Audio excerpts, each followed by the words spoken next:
Welcome back. This is the Daniel Negreanu versus Doug Polk match. We are back. It is a new year.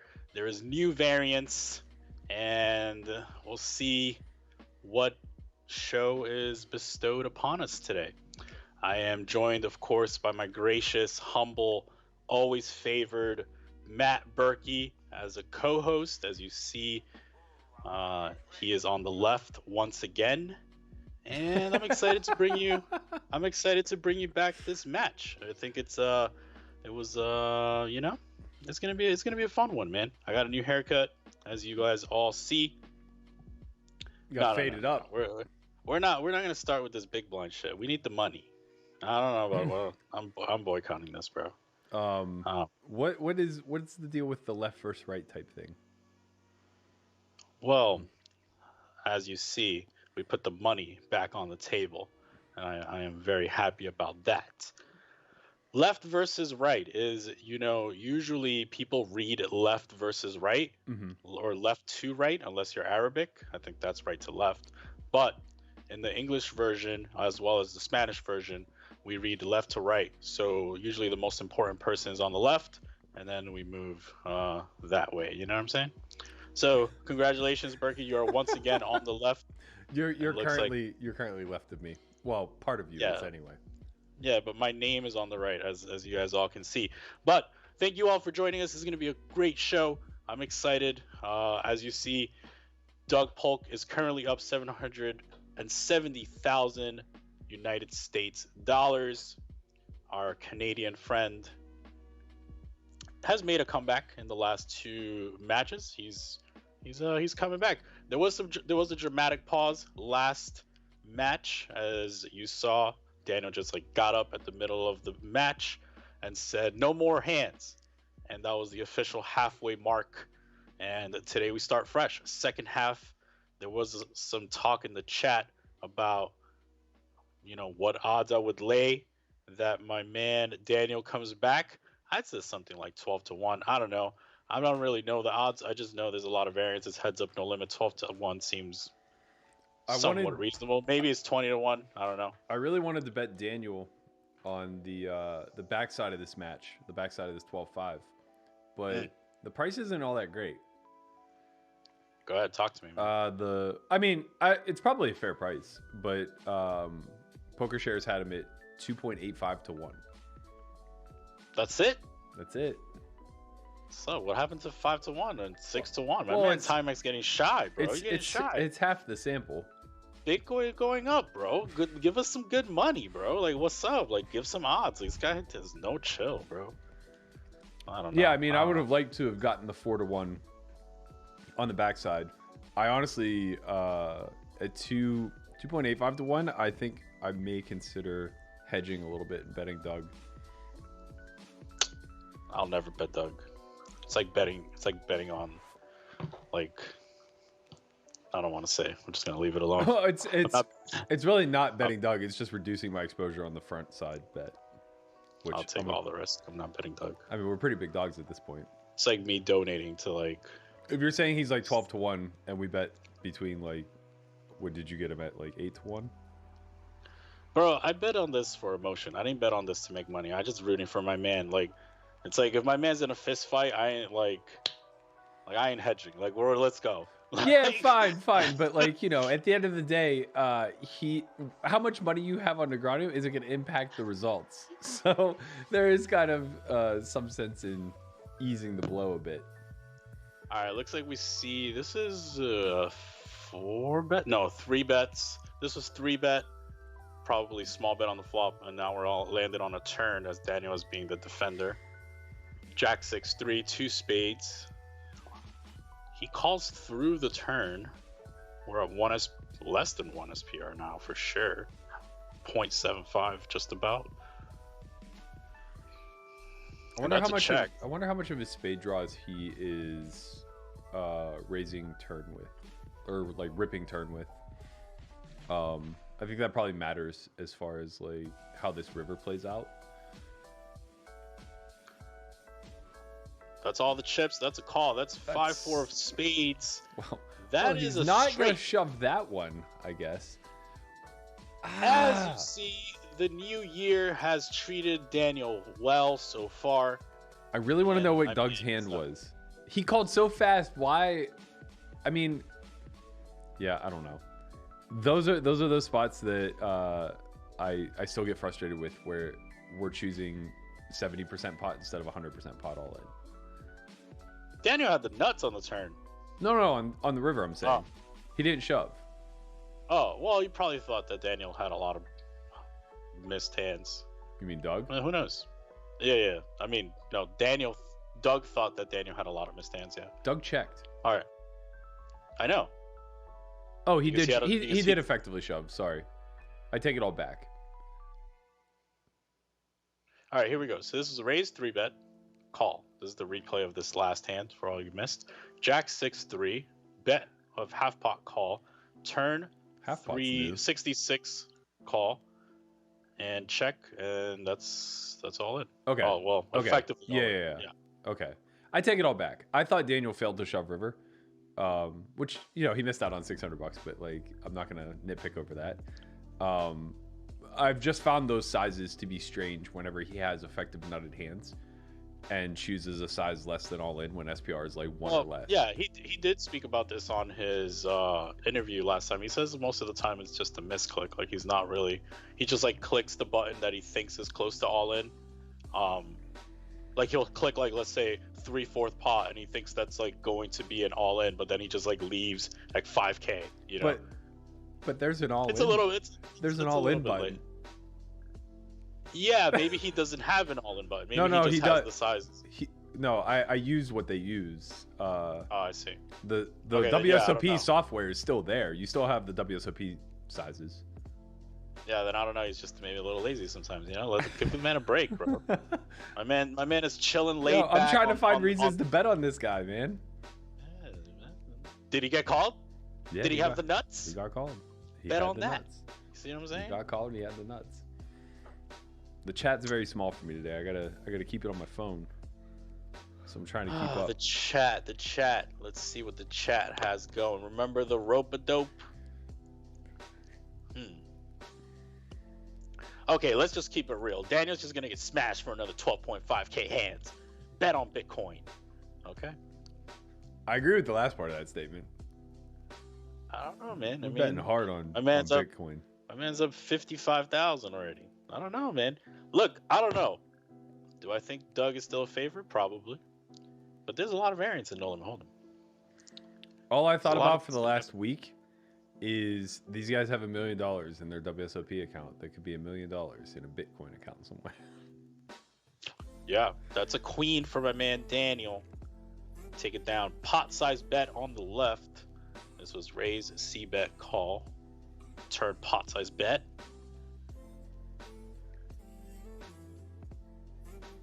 He gets called. It's 20,000 on the rear, 1.5 SPR. See the decision for Daniel. I think this is a spot where Daniel could be using the all-in size at a pretty reasonable frequency. I imagine all of his 2-pair shoves, 2-pair plus, and he's probably going to have a reasonable amount of bluffs containing a 10.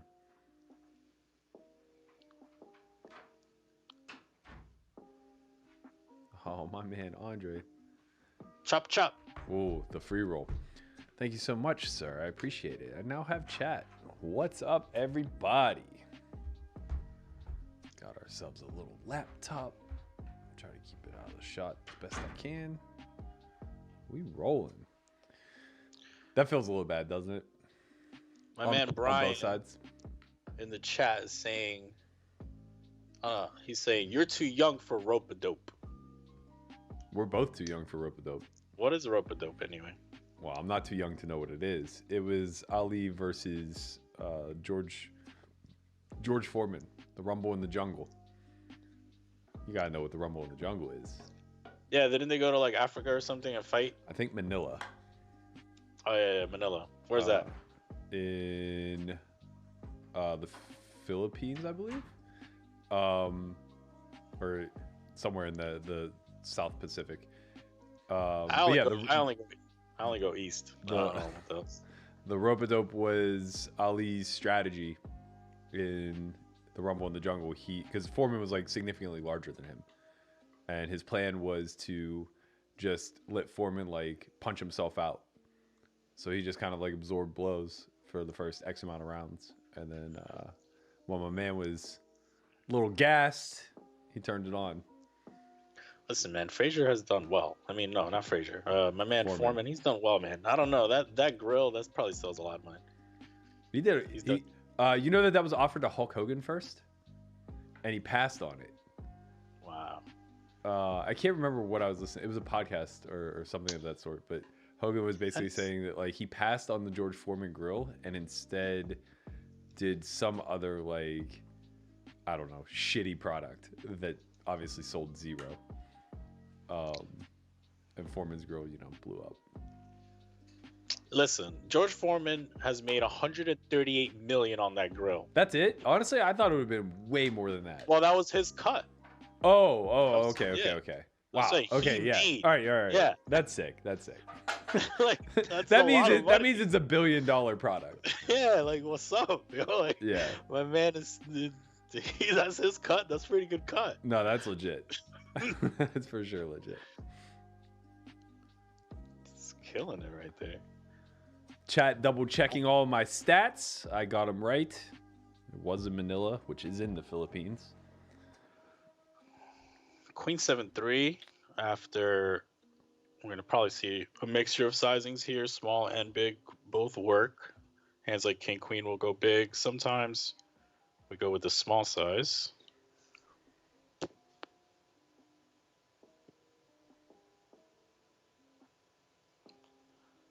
Doug also goes small on the right table. He is faced with a check raise.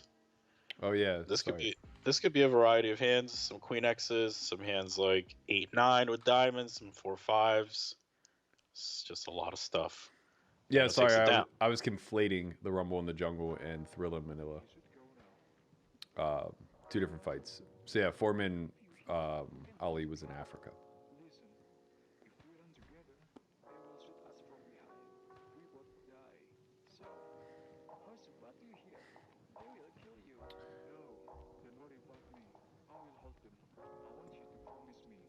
What up to everybody in the chat?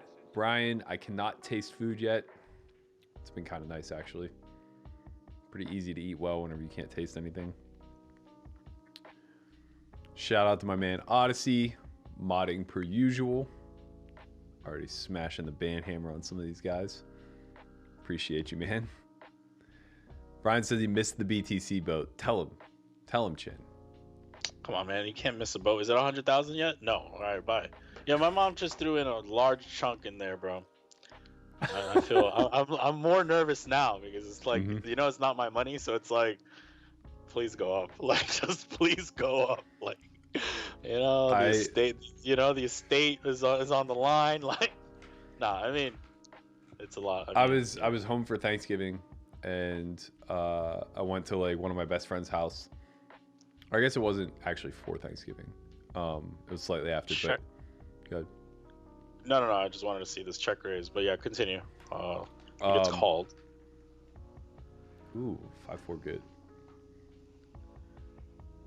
But at the time, Bitcoin was like 16K, and I had been like begging my friends to buy for the last 4 years or whatever. And the kid's house that I was at, he's been doing like really well, like easily 6-figure salary. Both he and his wife have 2 new kids. Like, I'm like, please, like invest some.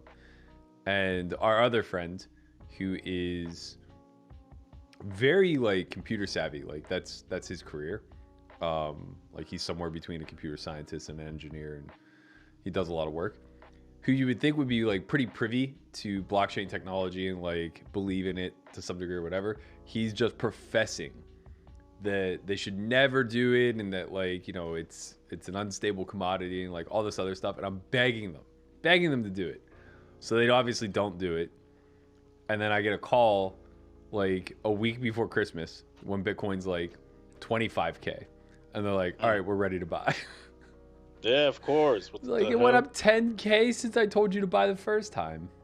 Yeah, but like, you just, it's fine. Like, it's like people have their own comfort level. Like, when they're ready to go, you got to encourage them to go in, Yeah. It's like, I mean, the thing is, I still don't know shit about shit. yeah. I'm just happy to have some. Like my parents, like I told my parents to buy 10,000, and they did it, and then they just like recently bought, like slightly under 30,000, and like I was still like really happy for them because like I still think the upside is really high. So it's like, whatever, like they were comfortable at that number, and that's the number, People believe when they believe, Sure. So it just sucks to believe it at the new, well, what we hope to be the new bottom. Yeah, the new bottom, baby. That's it. Like, it's okay. Today's top is tomorrow's bottom. Like, it doesn't matter, bro. Just keep going. Just keep going. All right. Like, I always think about it like this. Like, every time I'm like thinking about buying more, I'm like, is everybody in it for this? For it to just stop at 30K? No. Okay, so go. Like, it's like you're fine. Like, if everybody's in it for it to stop at 30K, then this wouldn't be a thing. So it's fine. Yeah, I don't know. There's a lot of indications saying that like the industrial money has slowed down, or I should say the corporate money. The end is near. Well, it's not that it's near. It's just we might see a leveling off phase. There was a flash crash last night. Yeah, I saw it, bro. I was in. It was 5 a.m. this morning Eastern time. I got the notifications, bro. I threw I had a little taste of that, What did it drop to, like 28? My man, 27.6. My man Dan has taught me well. I didn't know anything, man. I woke up, it was 33.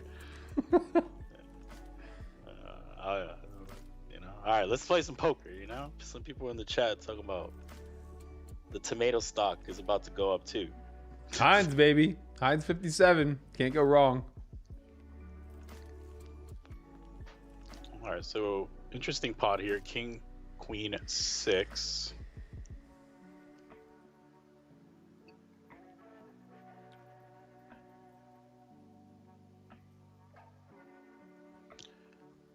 Another bet from Doug.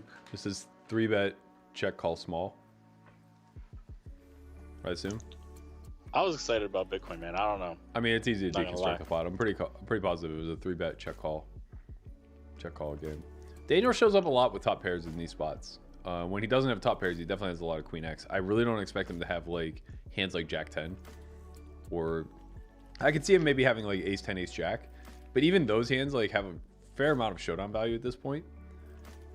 It's hard to find the hands in his range that are going to be folding at a high frequency. I think he folds like his 6X. I think he folds like some backdoor diamond floats like Ace Rag. So Ace Deuce through Ace 6 of diamonds. Probably folds to this shove. But yeah, I think all of his Queen X and King X are definitely calling. It's interesting. Could have had like 9-10 of diamonds, I suppose. I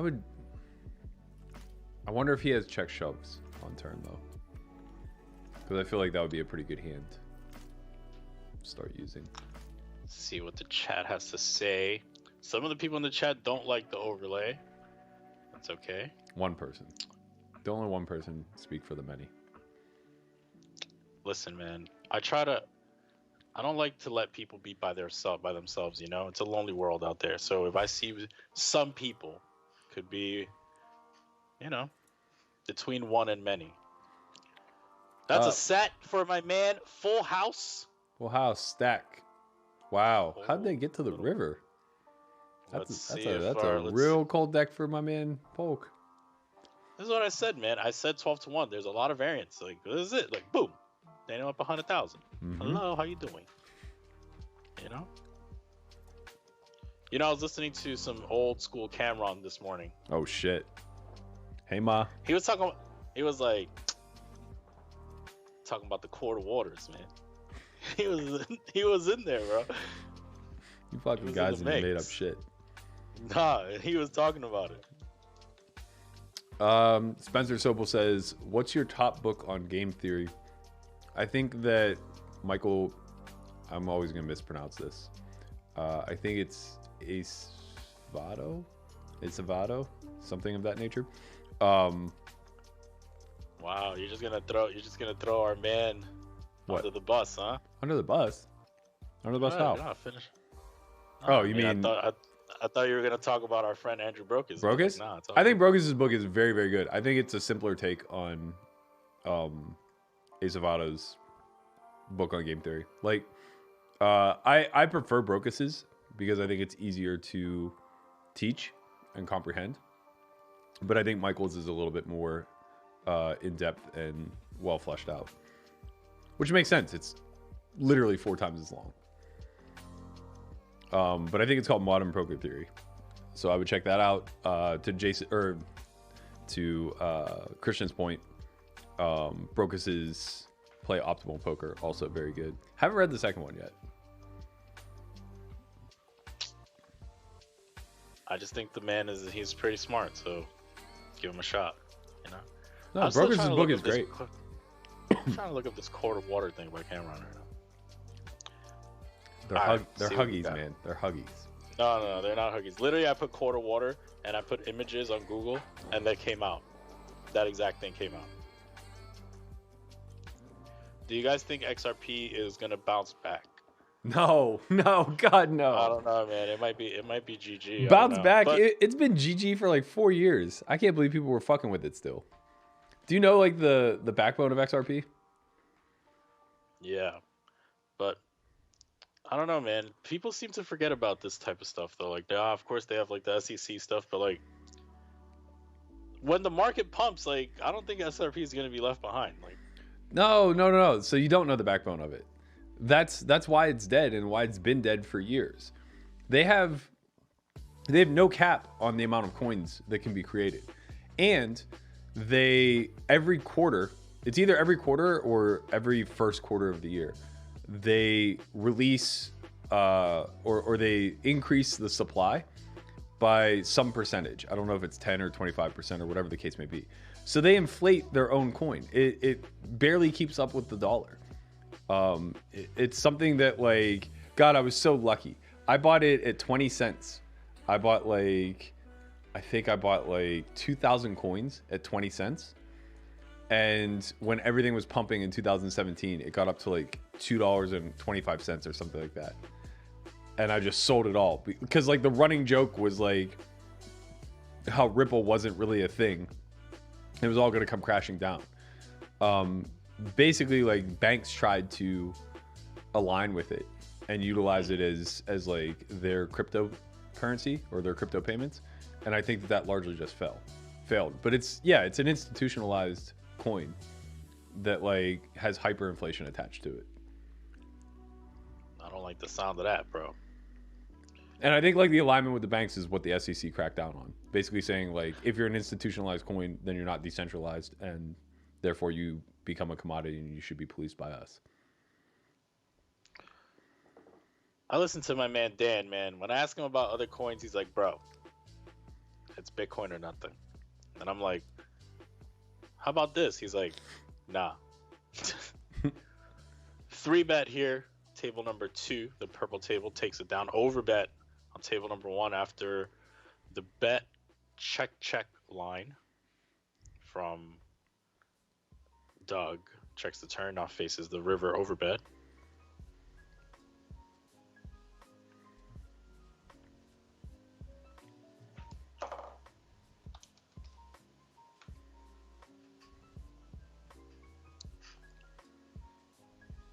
Daniel looking good so far. Plus 75,000. We got action.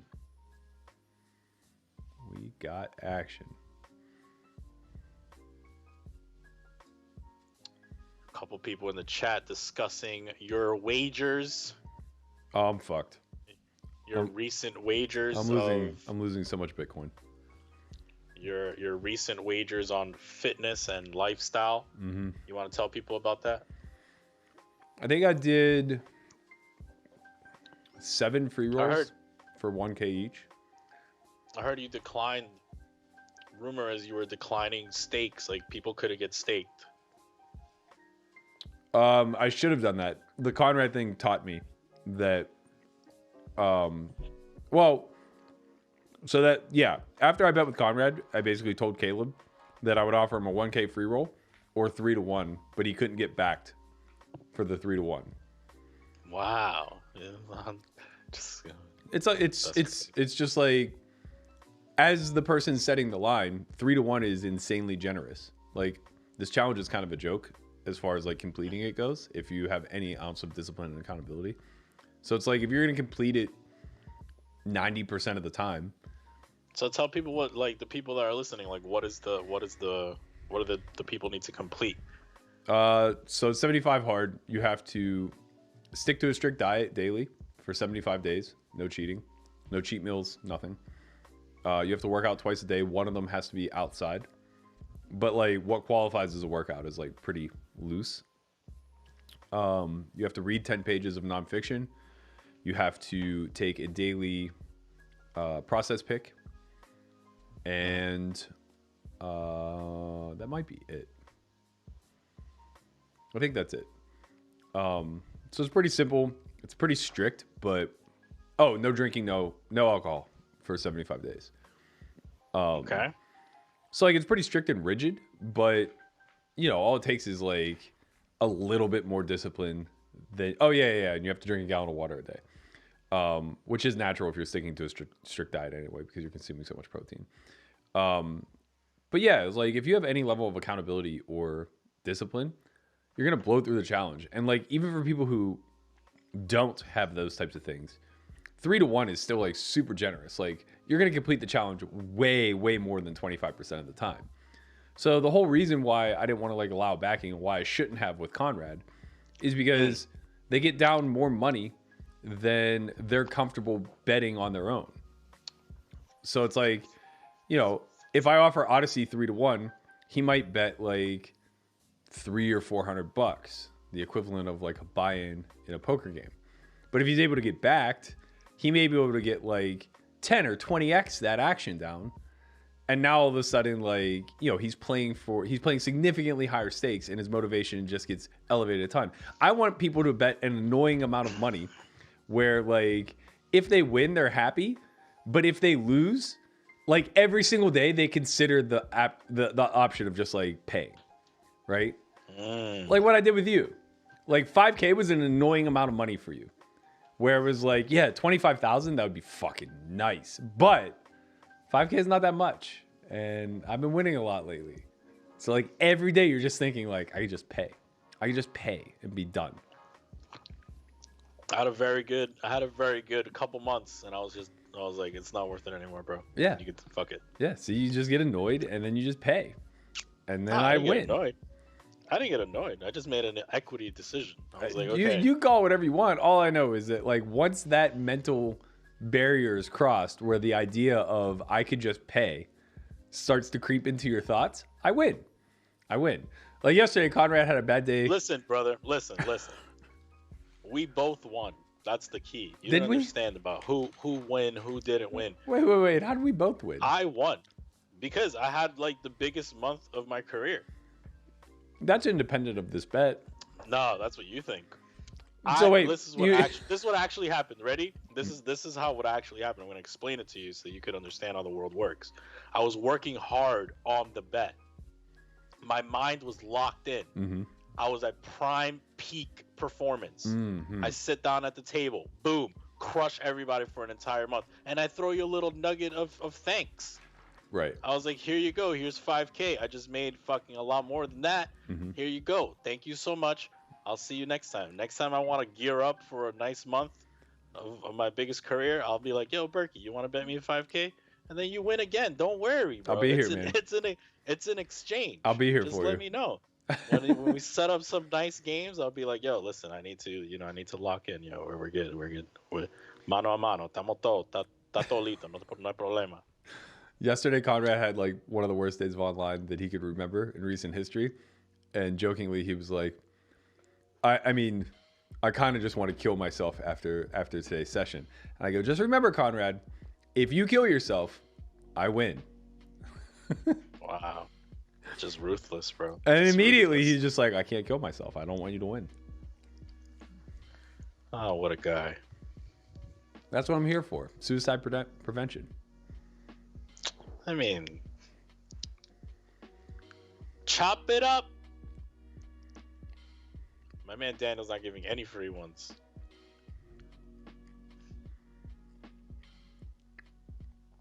I hope this session just results in like him just clicking call over and over and over and over again. Just call. Like he saw the 8 deuce last session and he's just like, this motherfucker's been jamming on me for 3x pot with 8 high. Call. I thought Daniel played really well last session, honestly. Yeah. I mean, the last 2 sessions, like I think he's played really well. I think. I don't know, man. This is not going to be like a cake last 12-5 like for Doug. I think of course it could be like too little, too late type of thing because obviously we're halfway through. But I think there's a chance that Daniel puts a dent in this lead. I definitely think he can reduce the lead. Yeah, like I wouldn't be surprised. Like, okay, like Doug wins 350K at the end of this whole thing. That wouldn't be like so shocking. Like, yeah, it would be like, okay, yeah, that seems that's all true. right. That's true.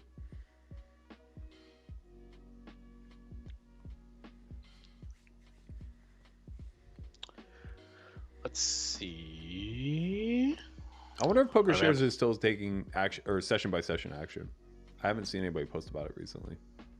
It's probably one of their least frequented bets, although I could be completely wrong. Well, they were giving a really bad price, or a really good price, I should say. It was like 1.5 to 1, right, or something like that. I think worse. I think like 2 to 1. Like you could bet Daniel at like a 2 to 1 dog. Nah, it was less. Or than 2 that. to 1. It was less than that. For real, it was like. It may be now. I know because it killed my action. I was betting Daniel at 2 to 1 every session. Yeah. And then someone was like, "Oh no, Poker Shares has it at 1.5." So yeah. They definitely corrected. I know Doug put out a tweet that said like, "Guys, stop betting on me, session by session. Like nobody's a 2 to 1 favorite." So humble. He's just trying to save McDonald's some money, Saw that he sold at way too low of a price in Bitcoin and felt bad. Yeah, my man he's bugging. I mean, I don't know. I don't like to talk about like what people have, what people don't have. I think I just want it to go to 100,000. That would be really nice. Because everyone would be happy. Poker players won't even be mad on Twitter anymore. They'll just be happy. What do you think the poker landscape would look like if tomorrow Bitcoin was 100K and it was guaranteed to stay 100K for a year? With the potential of going up. The thing is that the honest truth is that I'm not sure. Like, it's not that easy to have like 10 coins. Like, I don't think that many people have 10 coins. I don't know about that in the poker community. I don't know, man. You think like the random player playing 5-10 right now has 10 coins? No, but I think that everybody who's made it, not everybody, but I think a large percentage of people who've made it to like 10, 20 plus have coins. Maybe not 10, but they have coins. Okay. Yeah. Okay. 10 coins is a lot. Like 10 plus coins is a lot. I was doing the research on how many people have like over 20 coins, over 100 coins, like whatever. Like not that many people have over, like 10 is like a rare wallet. Yeah, but also like that's public wallet, right? Like, yeah. Like you probably have very few of your coins tracked. Or maybe you have them all tracked. Yeah, listen, yo, whoa. I don't know what you're talking about, bro. IRS, listen, all my coins are tracked, all right? All my coins are tracked. Everything is on the up and up. I don't know what he's talking about. This guy over here dry snitching. Well, none of my coins are tracked. Everything's tracked, bro. Mm-hmm. Everything's tracked. Everything's super tracked. Mm-hmm. Okay. The hell? Shit. This guy's wild. Let me rephrase that. That's just people who keep coins on a wallet. And people who keep coins on a wallet either have a small amount of coins or are actively trading. Your coins are on a fucking mountain somewhere. Yeah, buried underneath my fucking house.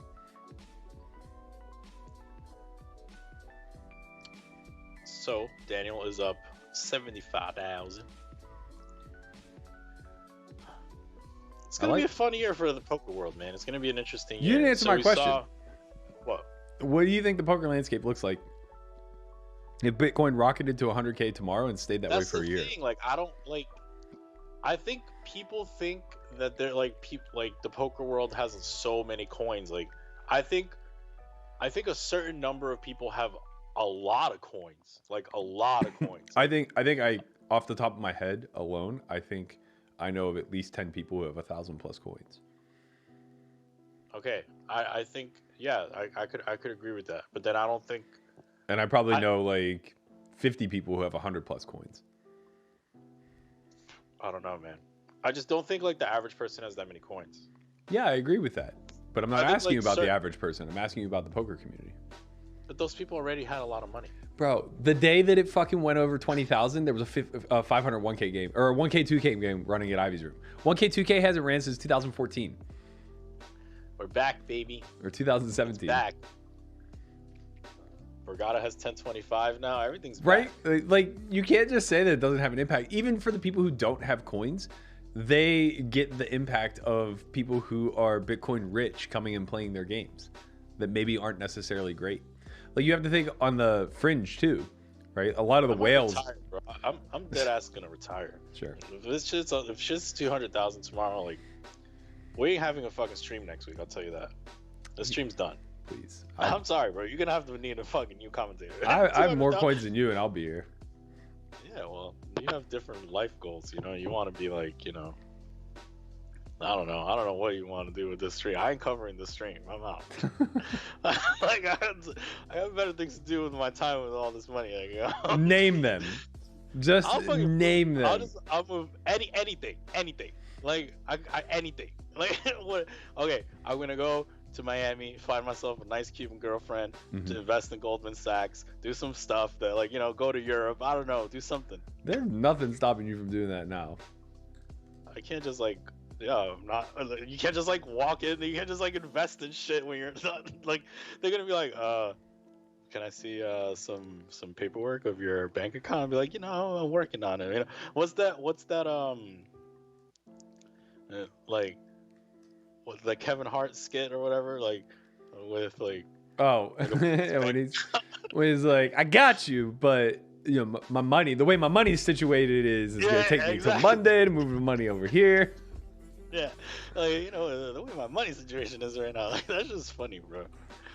Like, it's crazy. My man, yeah, I mean, Bitcoin's going bananas, bro. Like, Bitcoin could be 200,000 tomorrow. You'd still be playing fucking 1020 at the Bellagio.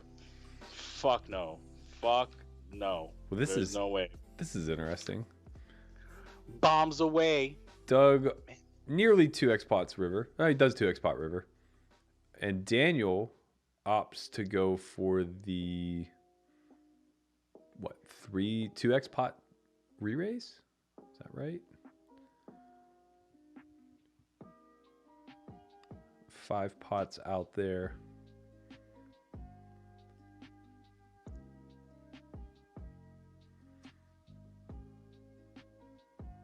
Looks like just shy of a 2x pot re-raise.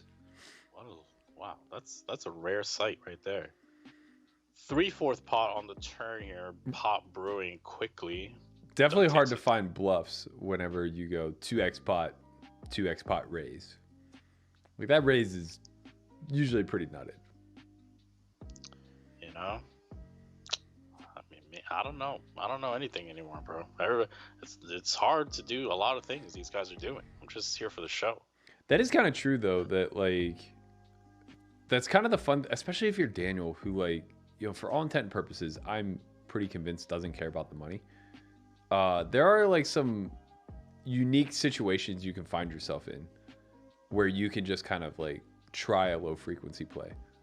Like got 2x pot on the river and I blocked the nuts.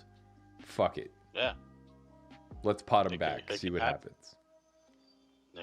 It's real life out there, man. They're in the streets, man. This has been like one of those matches where it's what's a little bit crazy? Okay, so it's exposed a lot of just stuff in terms of what people are capable of in hands and things like that. Because a lot of these matches, like the Linus matches versus Blueberry, they're battling, but like unless certain people are watching and they're posting it on 2+2 and stuff, but like the world isn't watching. So a lot of these plays are going unnoticed, are not being like showcased, but like these plays at every match are being showcased. Yeah. And I think it's like if you're learning poker, you're learning heads up, like watching this is really nice. Yeah, that's very true. There's definitely an element of, I don't want to say necessarily learning, because without the proper context of why they're making the plays, it's probably worth a little bit less in that regard. But I will say there's a certain element of like observational comprehension that's happening. Bro, it's like when you're learning a language, you just gotta be in the vicinity of people talking that language. You can't learn by just sitting in an office with a fucking cup of coffee. Like, you have to be in it. You want to learn heads up? Play some heads up and watch fucking people play heads up.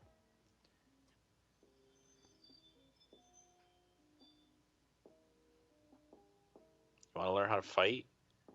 Just go to fucking the projects and just like talk shit. Sure. Seems like a bad recipe. You want to learn to swim? Just fucking jump in the ocean. Bet you swim real quick. This all sounds like great advice to fail. Failure is part of the process. Like, isn't that what you say all the time? Like, somewhat, yeah. Failure is just another opportunity to learn and succeed the next time. Failing is very important when the downside isn't very great. But, if you're talking... What is downside? Well, like death. Like death. Nah, you ain't dying, bro. Like, you can easily drown. If you don't know how to swim, you jump in the ocean, you can easily drown. No, I said the ocean, not like the depths of the ocean. You just jump in the beach, bro. Like Myrtle Beach ain't gonna kill you. Like, you're gonna be fine, bro. Like Miami Beach, some nice ladies, a little bit of water, you'll be fine. Like, calm down. Like, we ain't dropping you in the middle of the fucking Bermuda Triangle.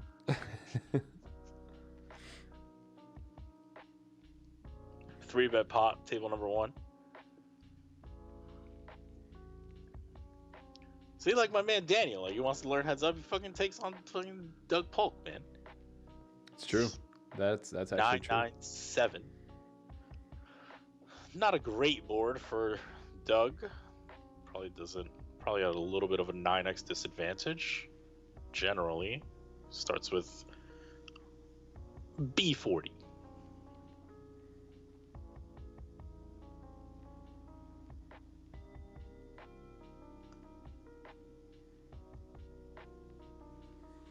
Call 5.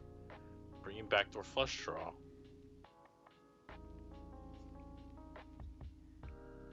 It's definitely going to increase check frequency from Doug. He goes with the small bet size. This is something that I am curious, like these like third pot turn sizes.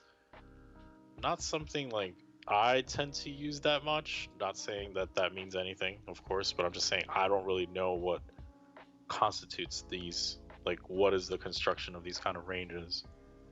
Gets called again. This board is just not good for my man Doug.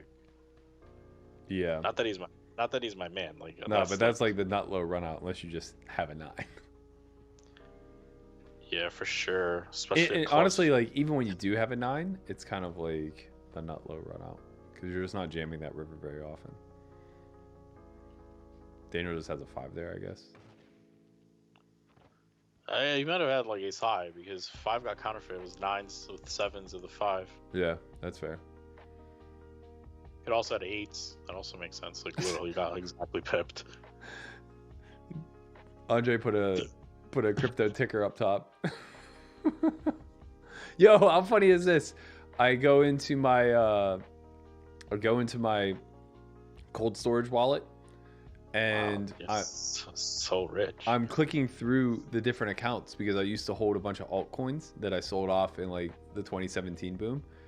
Lo and behold, I just have 125 Litecoin. Wow, must be nice. How rich are you, bro? I just wake up to like, $17,000 that I didn't know I had. The life of Matt Berkey. What a dream. Just what a dream. 17,000. Paid $20 a coin back in the day. These poor guys are just gonna, the only way they're gonna get even, is that if they win all these matches against you at the hard 75. Just get you, Yeah, sure. I don't think it's gonna happen though. I don't know. I wanted to stake my man Odyssey, and he was like, "Nah, no stake. Sorry, allowed." I was like, "Wow, it's crazy." I'm not letting you get a penny of that 5K back. What you mean? I mean, the guy can't even get staked. It's not fair, bro. Perfectly fair. He gets to earn it for himself. You've always taught, you've taught the way of developing a business plan and developing business. This is part of business. This is a prop bet. Prop bet, gambling, everything's all a business, You're in the business of gambling. Ace 9 deuce in a single raise pot.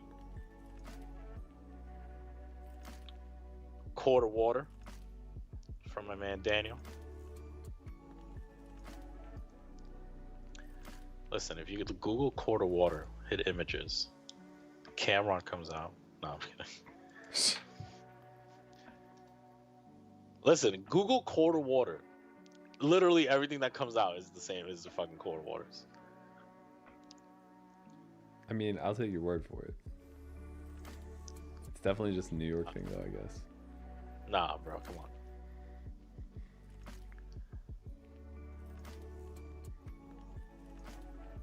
Little 40%er from Doug. This is definitely interesting. This is a lead on the turn. Like, check call lead. Call. This is very strange. Not sure what kind of hands Doug is using. This check call lead and then overbet. I don't know. I need a replay. Yeah, the 3's a weird card too. I guess a lot of Daniel's backdoors just totally airball. 3-bet, take it down. All right, here we go. This is some new shit. This is a new line of some new fucking upswing line. Oh, he check raise flop. Okay, this makes a lot more sense. Thank you, Sean, who's in the chat telling me what's up. Okay, this makes a lot more sense. Sorry about that. Okay, makes a lot of sense. Cool. Thanks, Sean.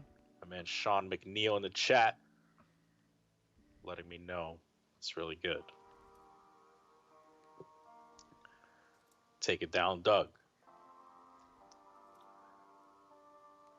And we're back.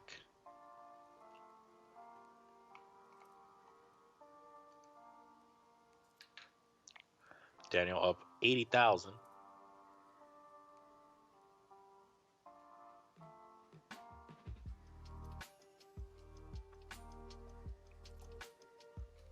Am I frozen? No. Oh, no. Okay, one table. Down. We do slots the tables, though. For sure. It's all good, bro. Match is over. We'll see you all. No, I'm kidding. He quit.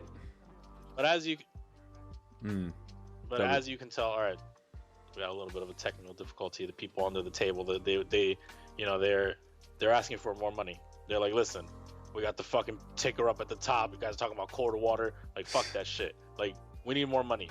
Fucking Berkey's saying that he woke up to $17,000 extra dollars. You guys are paying us fucking $200 a day. That's some bullshit.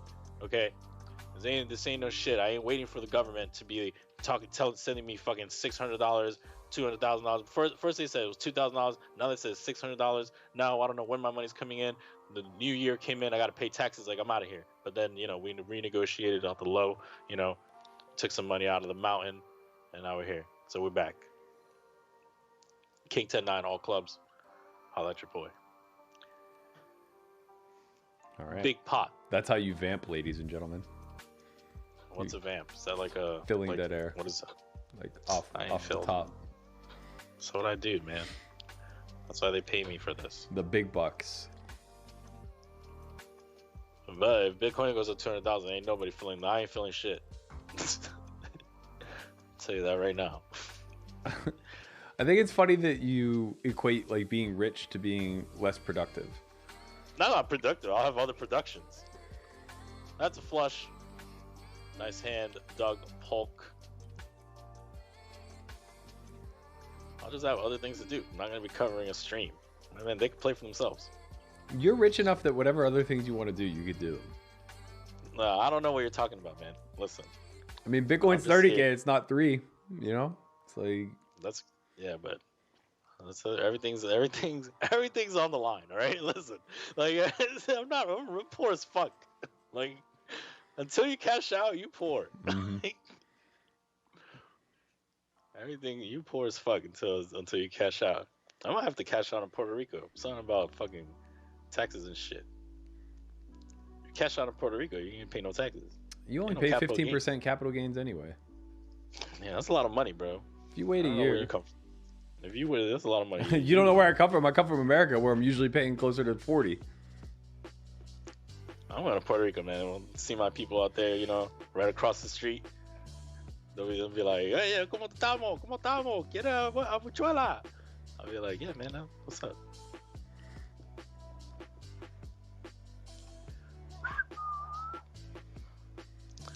It went from 2K to 600 to a 6-pack quart of water. Yeah, the quart of water is lit.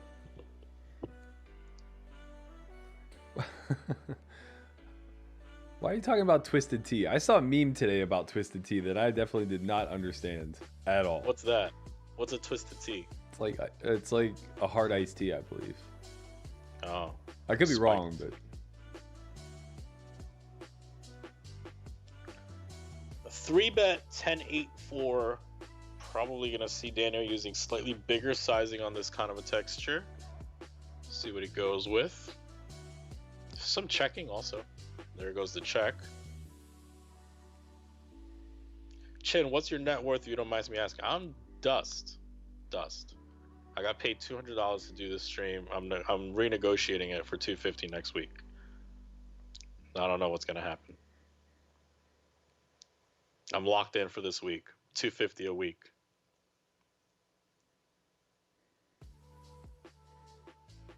We would never pay you $250.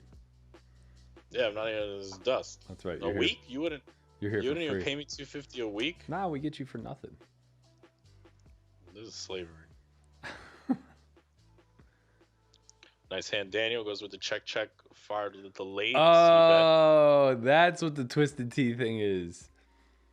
I saw this. So there was a video of a dude who just like slapped somebody up with a Twisted Tea.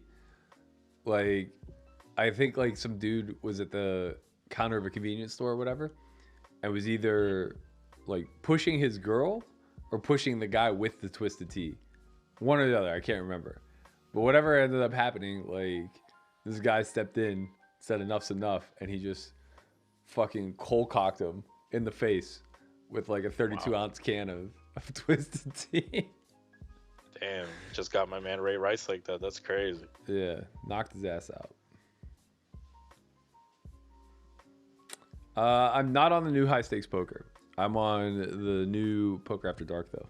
I wish I was on the high stakes poker after seeing these fucking lineups. Bro, the lineups are nice, bro. There's a lot of action. I am a fan of the new season. I think the new Poker After Dark came out today. I will be tuning in to watch after this show is over. And I think today was the Shamath lineup, right? I think it's like Shamath, sure. Alan Keating, Helmuth, a bunch of tech guys. Bunch of guys with a lot of fucking coins. Yeah, there was a bunch of names I didn't recognize that I know are worth like a lot of money. Yeah, that's the games you want to play. With the pot-sized bet from our man Daniel Negreanu, a name we do recognize. 2/3 on the right table, following the blue table here. After he goes pot on the turn, River's a 4. That's a pretty good card. Yeah, I would think he would follow through with pot here again a lot.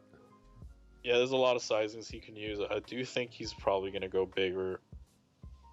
Yeah, there it is. 1.5x. A lot of available bluffs too. This is like one of those I think you just have to call any jack, have to call some 8x's. My man I hate saying like my man Doug. It just doesn't sound right off the tongue. Oh like, shit! Here it comes. All right. Can't hear the audio, but what the chat's saying is the guy kept saying the N-word, which unfortunately he's already cocking up. So yeah, he's already loading it up. Unfortunately, he seemingly is drunk and stupid. Oh man, this guy got a Slurpee in one hand, got a Twisted Tea in another.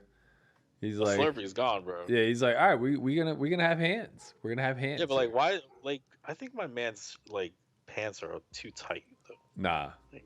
Oh, he's like, fuck hands. Fuck hands. Why would you don't put it down? My man has a weapon and you're putting down your weapon? This dude's holding Dasanis and shit. Oh! He got up! How did he get up? Like this guy's just, he I didn't know they scrapped after the fact. I thought he was for sure out. By scrapped, you mean this guy like tried to wrestle him. I mean, he still went to sleep. He was going to sleep one way or the other. Now he got COVID. Insult to injury. Now the fucking guy got COVID. Wait, does he have COVID, bro? No. Oh my god. Oh, I didn't even realize. Maybe the whole thing was over him not having a mask on to begin with. This old biker dude's just like, I'll take that gallon of water. I'm on that 75 hard challenge, you know. Gotta get my gallon in. Oh my man, hold on, put that back. No. My man did all that in chancletas? Chill. My man is in chancletas? He's in chancletas, bro. He's in chancletas. Yo, how you do that all in chancletas, my man? If you're fighting in chancletas, this is my man. That's disrespectful, bro. You beat somebody up and you're sitting in chancletas is crazy right now. What does any of that mean? Bro, he's in chancletas. What do you mean? You don't know what chancletas is? No, of course not. He's in. Yo, somebody tell him what chancletas is, bro. Like he's in. I don't know how to describe it. What is chancletas in English? They're sandals. He's in sandals, bro. Flip flops. Yeah, he's in flip flops. He's in sandals, bro. He got flip flops. He's in chancletas with socks on, bro. Socks and sandals deserves to get you a Twisted Tea in the face to begin with. Bro, he put the chancletas with socks on, bro, and beat the shit out of this guy. Oh my god, bro.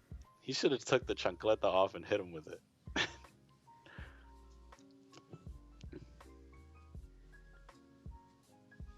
Oh my god. If you hit him with the chancleta after the tea, you can't be swinging a soft sandal.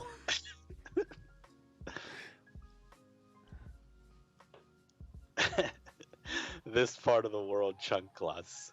Oh, chanclas is another one. That's like I think that's kind of like maybe the Puerto Rican version of it. All right, here we go. Is she about to hit someone with a sandal? She got the chancletas out. It would have been great if somebody would have gone through that video and shopped it so that the sandal actually turned into a weapon as it flew through the air and knocked that woman out. No, that's crazy. Looks like the first one looked like a 7-Eleven. It did look like a 7-Eleven. That was man. 7-Eleven.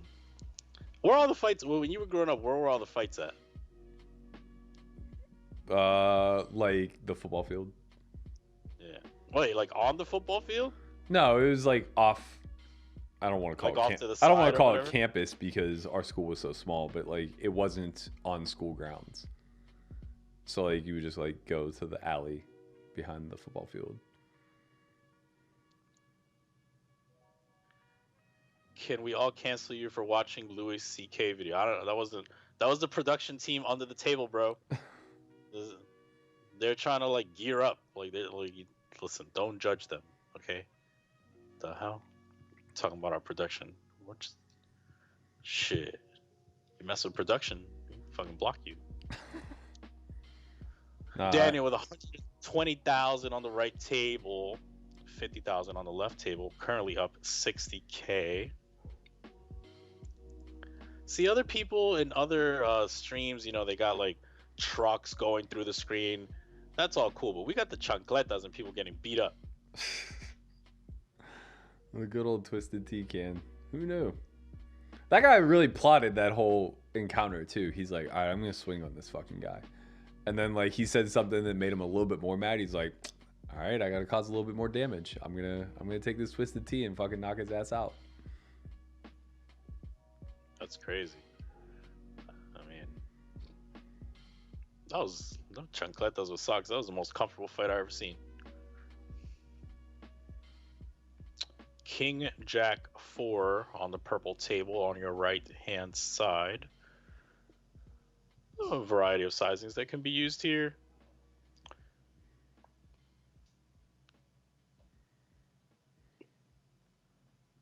Quarter. Good call from Doug on the first table.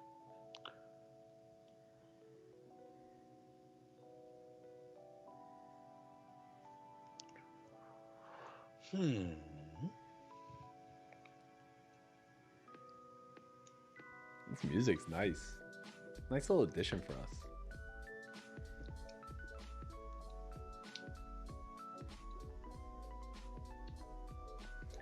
How are you gonna put this music on after we just saw someone get beat up with chancletas? This is like... No, I think it's fitting. How are you the king of New York with open-toe sandals with jeans on? That's another Cameron thing. He was like dissing Jay-Z. He's like, how are you the king of New York with open-toe sandals with jeans on? Shit.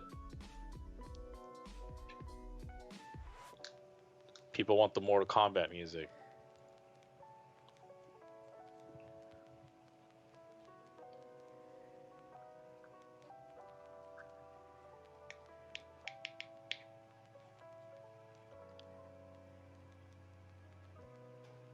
Music is deaf from the 24/7 Chill Lofa page.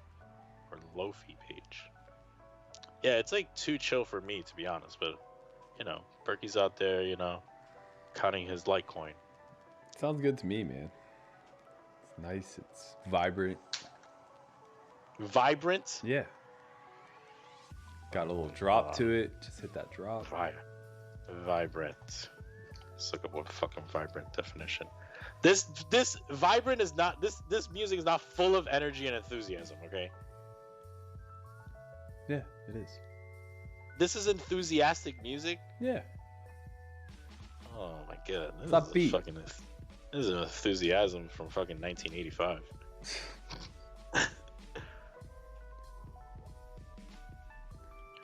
Set. Just a set, bro. Shipped at 8,000. No set, no bet. That's a pretty interesting line. I think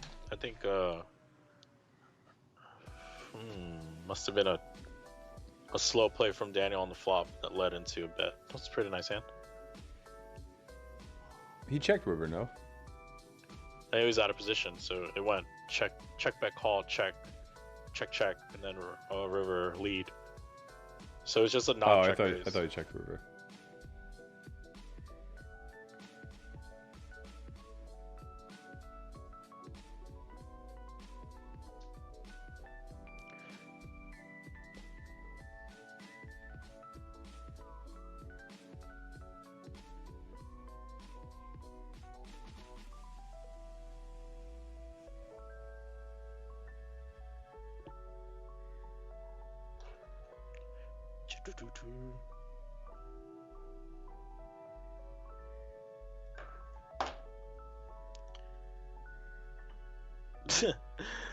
Brian, I want to beat someone up to this music. So open to 1,000 on the left table, open to 960 on the right table. So there is, I see, slightly deeper stacks maybe on the left? Not sure, this is interesting. Maybe it's just a misclick.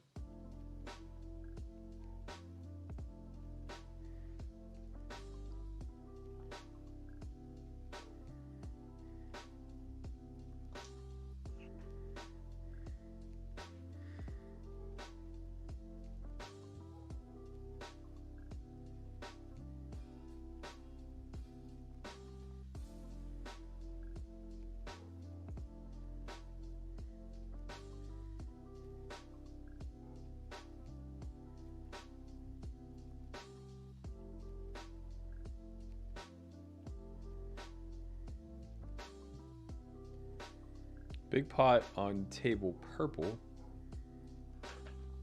Looks like this was a 3-bet pot. Bet from Doug. Land on river. Call it 1.2 SPR. Rip.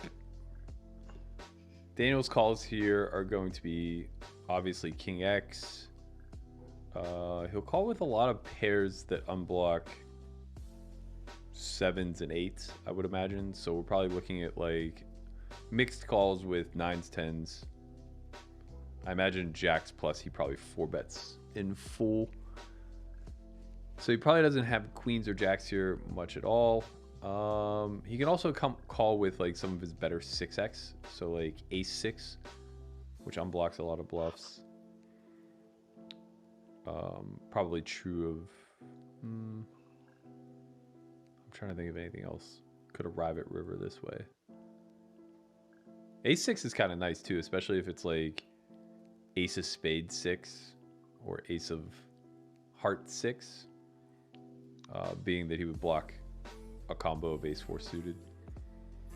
Looks like Daniel has one of those bluff catching hands. I'm interested. It's interesting to me what goes on during the tank. Probably just ranking. Probably just ranking your hands. Well, that's why it's interesting to me, because either he's using... I shouldn't say this is an either-or proposition, but I would say that this is true of most players. Either you're using GTO principles to shape the way that you think about a spot, and then you deduce, like you use deductive reasoning to determine if it's a call or a fold, or you just get a pretty good feel for the sim outputs of a spot, and then you randomize, and like you don't really use much thought process as far as any of that goes. Like you just have a hand that ranks somewhere and has a calling frequency, and then you just randomize from there. So it's interesting to me because I assumed he was doing a lot more of the latter, but I could be wrong. I could be using the GTOs, you're saying? Using it as less of a template to think and more of a template to act. Yeah, I think what's happening on the river is he's like ranking his bluff catchers and then evaluating if there's any reason he should move away from that. Well, I imagine that he just had a hand that had both positive and negative blocking properties. So I imagine he had a hand like King 7, King 8. Those are pretty good. Like King 7's pretty good. Yeah, but they also like, you know, reduce bluffs. Obviously, I would imagine that those are absolute pure calls. Yeah, I'm not sure. Or pretty close, pretty close to pure anyway. Yeah, but I could be wrong.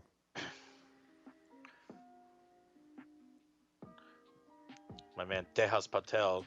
Tejas Patel is like a Puerto Rican with an Indian guy put together. That's a pretty interesting name, man. But I only say that because he's talking about, you know, there's a perfect time for Doug to get quads and Daniel have a full house. You know, I don't know about all that, man. I don't think his last name is pronounced Patel. Patel is Patel. So what is this? Let me look it up. I don't know, but like Patel in Indian culture is like Smith in American. It's like just a super common last name. All right, we're gonna look it up right now. Patel last name origin. Patel, Patil, is of Indian last name. All right, well, I guess I don't know what I'm talking about then. Yeah, what are you talking about, bro? It was of the, Maratha Empire. What do you know, bro? Get out of here, bro. I know shit about the fucking world. You know shit about America. I've been here 9 minutes and Soto brings up a race discussion. I didn't bring it up, bro. Patel is different than Patel with an E. I know. Yeah, I think this is Patil.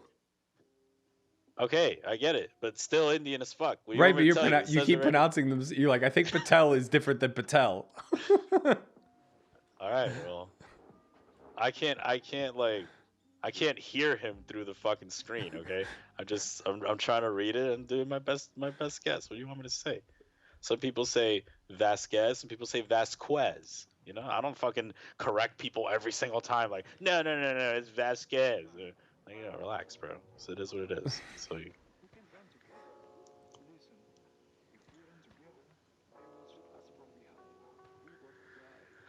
how much has Daniel improved heads up since the match started? Does he have a profitable future at high stakes heads up if he desires it there? I think he's improved a lot since the match started. I mean, it's one of those things where iron sharpens iron kind of thing. You're up against a really tough player, and you just have to get better, right?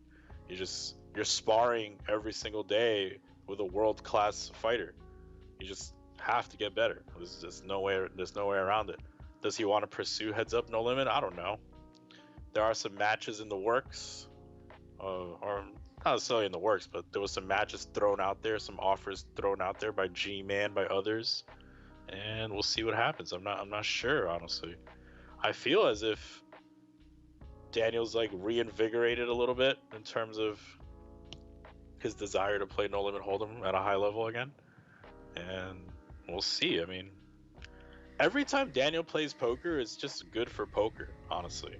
It's just like I think that's true for sure. Daniel playing is always good. He's just people just love Daniel Negreanu. It's wild. Yeah, I mean, you know, we've talked about this a lot on the vlogcast, but he's by far the biggest profile that poker has, more so than Blitz for sure. Even though Blitz has like a bigger social media profile, like when it comes to specifically poker, Daniel is definitely the guy. Yeah, I mean, there was, although I don't know, man, it's so close. Like, does he draw more eyes than like Ivy and Dwan? I don't know. Oh, I mean, PokerGo would know, right? Like I mean, I got to tell you, from what he's paid to represent companies, I would say absolutely. You know, we don't know what my man Dwan is getting paid by those. You know, we don't know. You know, what does he represent? What do you mean? I saw a little King's patch on him. You know, I don't know how much that money costs. Sure. You know, he represents the Asian conglomerate, bro. Those people are. That's what he represents. You know, he represents the Asian interest. Yeah, I don't even think it's close. Wow, it's not close? I mean, I think those guys bring in the hardcores, but I don't think that the average person views them the same way they do Daniel. It's why you can put Daniel on a Friday night lineup or a Friday night poker lineup and like it will crush. Like those two, for sure. Those two are above it.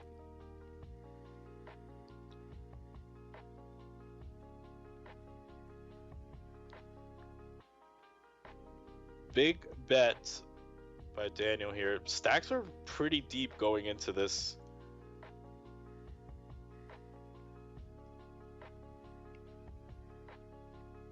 This looks like this was 3-bet, bet flop, bet turn, river 10. I don't think Ace Jack is that present in Doug's range. Definitely present in Daniel's range. Similar for Jack 9, all in.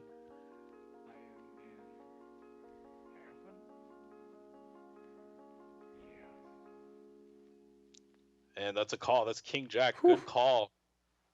And that's a triple off for Daniel with the 7-8 of diamonds. And good call from Doug. A turn bet feels tough. Big call. You had a gut shot on the turn? I don't think so. No, he was just airballing, right? He was just going. He was just going. Yeah, I feel like turn king's tough to have a zero equity go off. A lot of Doug's floats are going to be ace high, king high. I think a turn 10 is better. Aside from the fact that he picks up a gut shot on a turn 10, I just think like Doug picks up less showdown value on a turn 10 than he would on a turn king. No,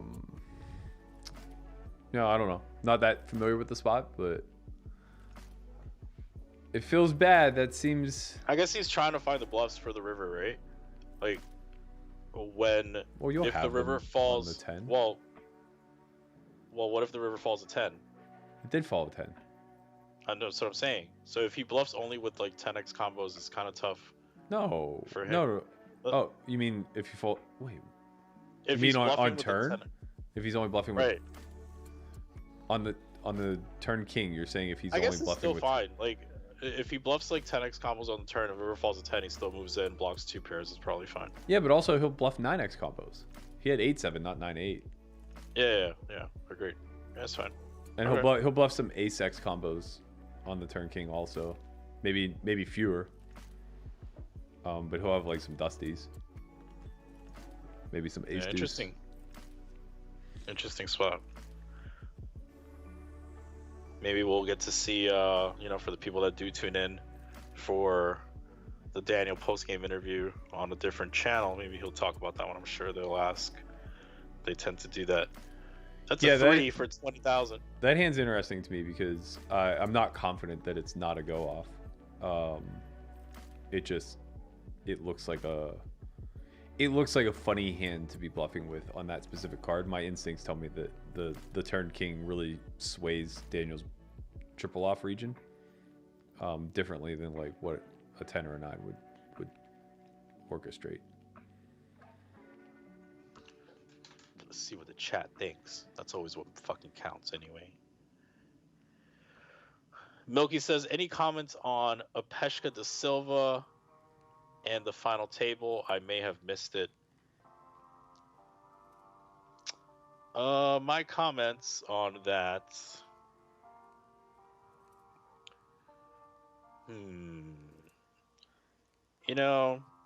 We have the WSOP.com logo on here. I don't know how much I really wanna. I have friends that work there. What would you have done differently? You get from my tone. I mean, this is the thing. You take tones, but like the stances you take just like tend to lack. I think it was a fucking money grab. I think it was a money grab tournament. You say that? Okay, like, wait, but you say that, but I've pushed back on this a bunch. They promoted the first main event. Wait, hold up. They scuffed the fucking first main event guy. Now there's another main event guy. They fucking made people from Europe fly to America for a fucking joke during the pandemic. Like it's come on, man. There's a lot of shit that doesn't look good. Number one, what does that have to do with Pesh? Number two, how is it a money grab when they put a tournament should have never happened? What do you mean? Like you're forcing an entire tournament series during the middle of a pandemic. You're forcing people to fly across the world to play for a tournament, and it's like, let's be honest, why the tournament happened. Like, that's all I ask. Like, they put $1 million into the prize pool. Okay, man, that's cool. Like, how much do you think they raked? I mean, I don't know, but we could. I mean, I'm excited to look it up. Like, it's super easy. 1,400 players times 10K is 14 million, and they took 4%. So they made 560,000 on a tournament that they put $1 million back into. Yeah, money grab, bro. It's money grab. They lost 460K. That's a fucking money grab. Come on, man. They lost 460K. You think they didn't rank? What, they didn't rank the European version? I've counted them both. I said 1,400 players. Oh, okay. Then cool, man. About time. That's fine. But I mean, it's still like, I mean, not fooling me with that one. What? Like, what does that mean? You're not fooling me with this little like free roll. All of a sudden, like everything's all well and good. Like, well, it can't. Okay, so only be one or the other. So then your argument is like, okay, they did us a favor. That's what you're saying. Why are you putting words in my mouth? You're moving the goalpost. I'm saying it just seems like you're making it seem like they did us a favor. Like, they offered a service. They offered to supply something that was in demand. Nobody had to play. Nobody had to risk anything to come to this final table. Everybody could have just sat out if they deemed that their EV was not worth playing. I get it, man, but like there's why does everybody want to shirk responsibility? you could make that argument of a lot of things. Like, let's just open up the whole country and people get to do whatever they want. Why are we closed down? Like, people just offer a service and you get to choose if you go outside or not. Have you looked around? That's precisely how this was handled. Yeah, it's been handled really well then. But it's not. People act like it's just in America. America is the worst because we are a densely populated nation without a ton of land. If you look around to first world democracies, the majority of them did not do very well because things have to go down to the state level. You have to offer people their rights. The countries that, or the nations that did the best were the ones that are under some sort of loose version of dictatorship. And of course that's true, right? Like, people want to have it both ways with so many different things, but it's like, when do you just take responsibility for yourself? If you want to be protected from COVID, stay indoors. Shelter yourself. If you want to be protected from rake, don't pay it. Sit out the event. Going on right now. We'll pick this up after this hand. Big bet call. Turn third pot. Another one of these third pot sizings on the turn, Jack. And that is 5 high. Good call. Straight for Daniel. Did River go check? No. It had to have. Doug bluffed. 5 high. Doug bluffed. Okay. Doug bluffed for the third pot. So turn one. Got called by the straight. Gotcha. Little 46,000. Never talk politics. During dinner. It's a new thing. This isn't political. Yeah, New Zealand. People who point to New Zealand are just totally moving the goalpost. It's a island that is similar to Canada in the sense that it has some densely populated areas, but the entire population of New Zealand is like 1/3 of that of New York. It's just like, you can't compare these types of things. It's very easy to control a few amount of people.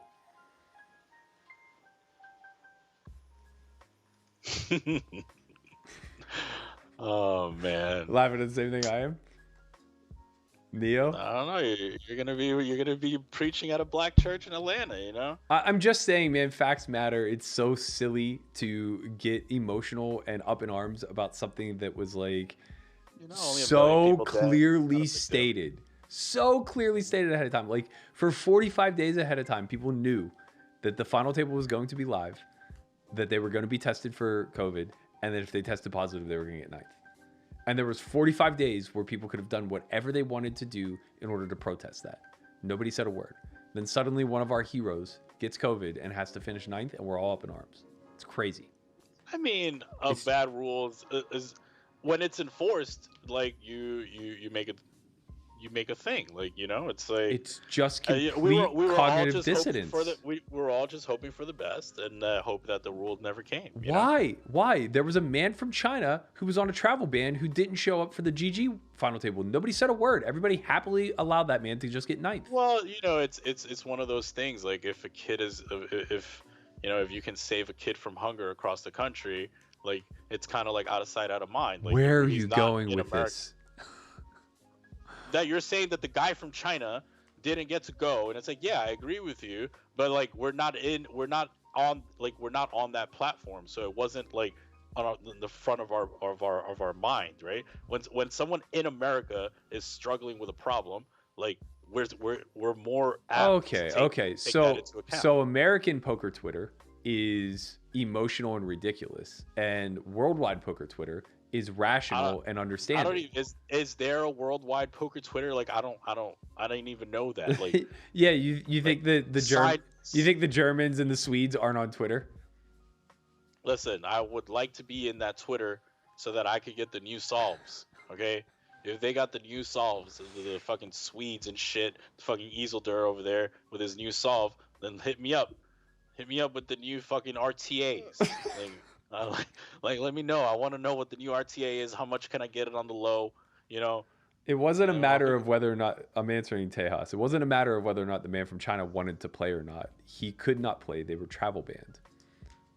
Yeah, man. Like, look, I don't know. It's just. I mean, what defense to this argument is there? This is all I want to know. Man. If I get into some shit one day, I want you to fight as hard for me as you do for WSOP. That's all I want to know. I will fight for the side of logic any day of the week. So if you get in trouble, just make sure it was rational, and I got you. I don't know. But like, if you're the dude in the convenience store who gets slapped up by the Twisted Tea, I'm not going to be using my platform to tell everybody why you got an unfair shake. I don't want you to fucking talk about it. I want you to be about it. Fucking kick that guy in the fucking face and then wait for me to get up so I can hit him too. What are you even talking about? This is the shit that... that's the difference. That's the difference between you and I. If I were in that situation, I wouldn't need to kick that guy in the face because I would restrain you and get you the fuck out of there. Don't restrain me. Hand me a weapon. What are you talking about, bro? This is the shit. This is the difference between me and you. Restrain me. If you restrain me, now my hands are tied up and this guy hits me again. Like, what are you talking about, way before you get hit, I would ensure that you did not get hit. But I'm certainly not going to accost the man who has every right to hit you. It doesn't matter if he has a right to hit me. We just hit him back. What do you like? This is not how it works. Like, it doesn't matter if he has the right to hit me. That's fine. Like, oh man, it is what it is. Like the fight has been brought to you. You can't just no, that guy. The fight was not brought to that guy. He was looking for a fight. Doesn't matter who's looking for what. It's been found. Like 3-bet and a fold. Listen, it is what it is. Tell me about the hungry kid that we could save. Let's get a campaign going. I'll start a GoFundMe. How can we save this kid? Come on. Is he actually in hungry? That's the question. No, hungry as in hunger. Right. But is he hungry in hungry? Is he starving in hungry? Bro, now you want to care about the world. People fucking get a little Indian kid. Is he Indian? Whatever. Fucking like the Pech de Silva gets robbed. You don't care. Yeah, he was robbed, beaten down in the back alley.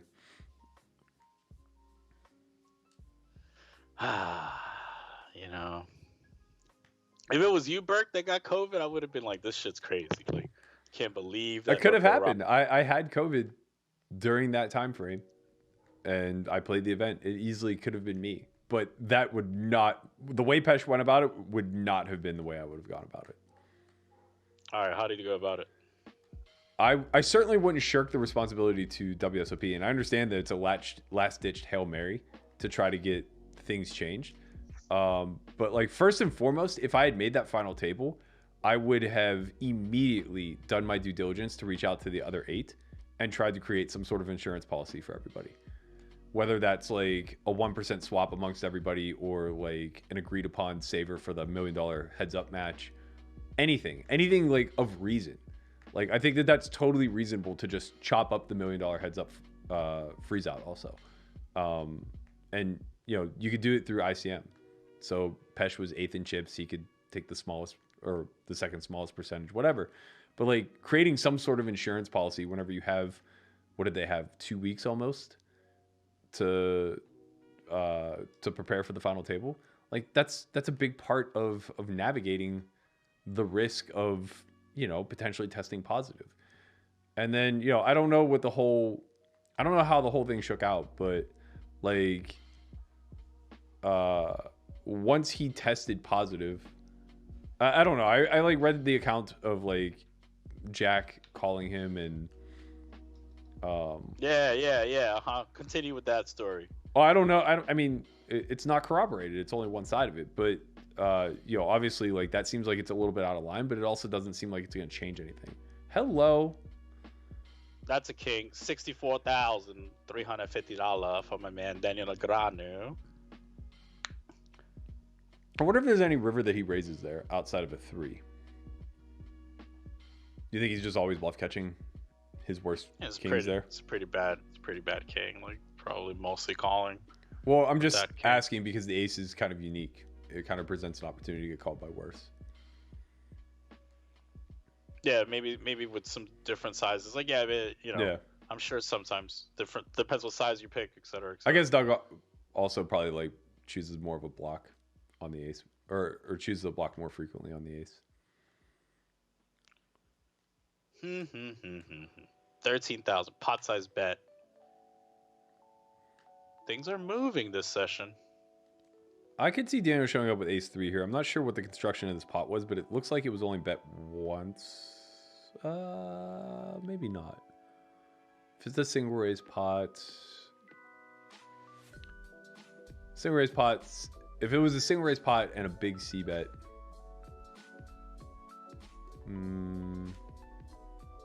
Okay, let's just watch the replay. My guess is it's probably single raise pot, check raise flop.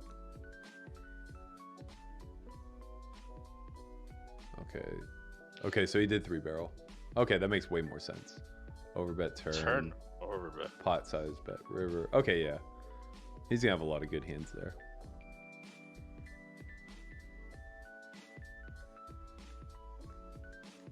Thank you, Check Ruth. raise. Thank you, Ruth. I appreciate you recognizing what I'm out here standing for. Oh, hello. Okay. Is that an actual click? No. A little bit more, right?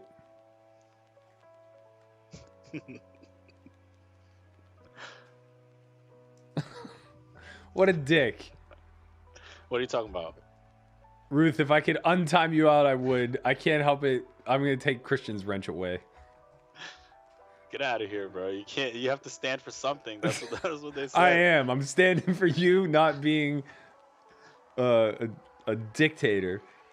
What do you mean, bro? You said the dictators are the ones that are doing the best job. Odyssey, take his wrench away. Nah, ain't no taking no wrench away, bro.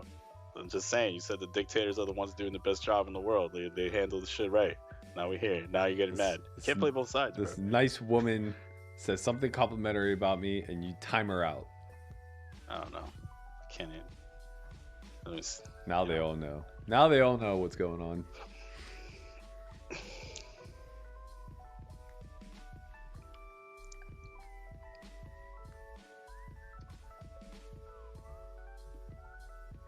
Daniel up 45,000. I think he might be up more than that after a couple pots went his way. Might need an update from the people getting paid $250. I'm not even getting paid $250. They got raised. They got a fucking raise. The fucking production team got a raise today. Like they went on a strike. When you guys saw it blacked out earlier, it went on a strike. They were like, wait, Berkey found 17 Litecoins or whatever. We're out of here. The irony is nobody at now Sulphur has been paid in quite some time. I don't know what you're talking about, bro. That shit's getting expensive. Tejas Patel says Daniel about to lose that 100K so fast. It's been swingy. He was up as much as what, 85 at peak and then down 15.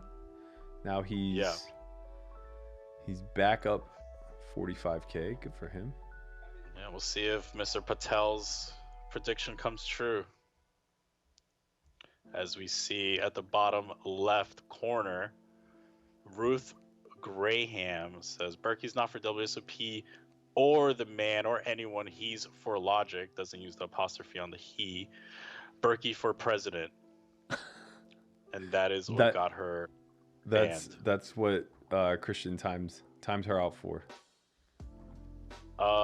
Yeah, because you think you could bring Logic to a fist fight? That's not how it works.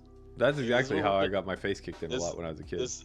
Yeah, of course. You're over there like no, I wasn't really trying to talk to your girlfriend. She just said hi, and then you get fucked up. Mm-hmm. Like that's not how it works. People don't understand. Bro.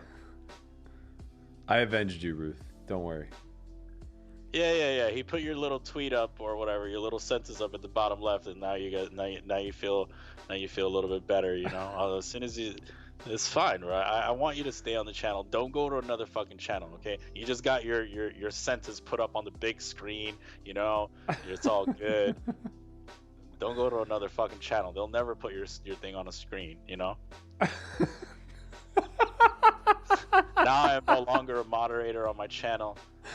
That's fine. Oh, man. He's drunk with power. We had to take it away. We had to strip him of his wrench. Listen. You think I give a fuck about being a moderator? I control the fucking things you all listen to. All right, like you think oh the moderator is not here. Listen.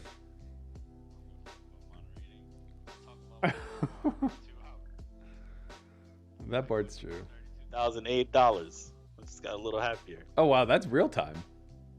Yeah, we think, bro, we gave them a raise. You think this is like, this isn't a joke, okay?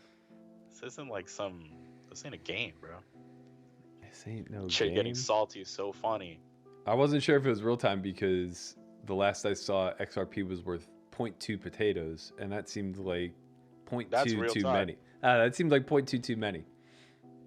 Listen, every time, I just went into my WhatsApp, right? And it's like updating privacies and shit. This shit is scary as fuck. That's not scary. That's good. WhatsApp's trying to stay decentralized. Every time they update their privacy, is like they're selling more of your fucking data, bro. I don't know if that's necessarily true. Okay. You keep hitting agree.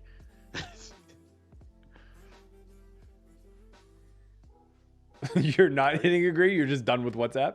That's it. I don't know, man. I hit the X at the top. Maybe that helped. It just went away.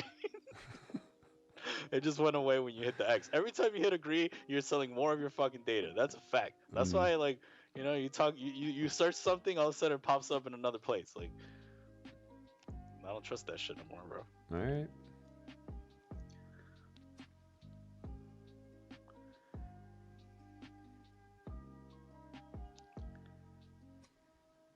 WhatsApp is owned by Facebook. Facebook is data mining all your data. Are they really? Christians. Bro. I don't know. Man. I don't think that's true. I could be wrong, but I don't think that that's true.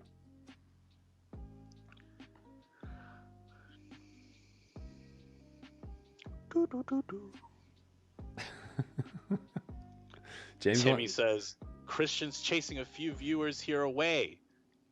Well, where are you gonna go, bro? All right, then go somewhere else, man. What do you want me to tell you, man? I'm only here for the realest people. Like, if you can't handle me talking a little bit of shit, then it's gonna be a boring ass show. What do you want me to do? Okay, here we go. 1/3 pod, ace 10-3. This is a good sizing because you want to be betting a lot of your hands in your range. Your turn, Bert. Go. We're check gonna raise. Say too fast. Tell him the hands. No, what do you mean? Not too fast. It's never too fast. 4-5 can check raise there. Some ace 3s, some ace 10s. Ace X of clubs can check raise for that size. We can see some queen jack, backdoor diamonds. None of the people are talking what we're talking about. Like now, Doug uses the smaller 3-bet size and it gets called. The smaller 3-bet size is a thing that they've been using more often. We'll see. Okay. Ace, queen 3, he could definitely do 2 sizes. You could have a big size, you can have a small size. Some of your big sizing is going to be like some of your stronger ace X's, some bluffs like jack 10, etc. Let's see what kind of sizing Doug chooses here. He goes for the big overbet size. This is kind of good. It's a new modern strategy. I like this. I actually like this a lot. I think this is really hard to play against. Queen is a nice one to have here. Could also mix in some jack 10. Nice hand, Doug Polk. Throwing it down. I think it's difficult for the caller in that situation, or the out of position player, I should say, to really navigate MDF. Doug was out of position. Okay. So then the caller.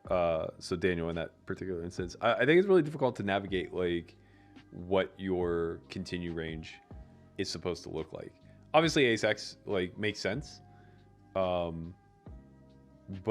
it's tough because there'll be some pocket queens, some ace 3, even some ace queen in that overbet range of Doug's, and you want to have some hands that aren't peeling dead. And calling a gut shot there feels like so fucking bad. Dusties. Yeah, like peeling jack 10 or king 10.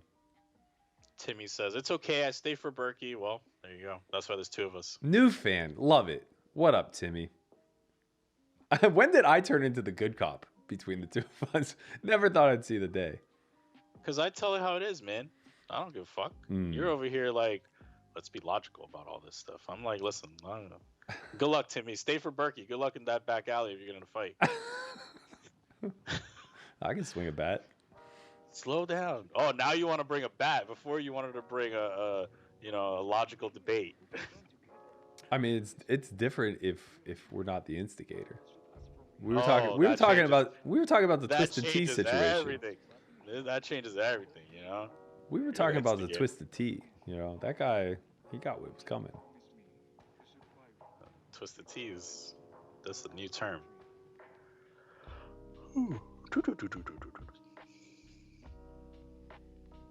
13,000 on the river. Pot. Winner. When you bet 1.5x pot into the flop, it's a shove or fold. Even the nuts wants to charge the draws. No, I don't think Daniel can respond with a shove ever.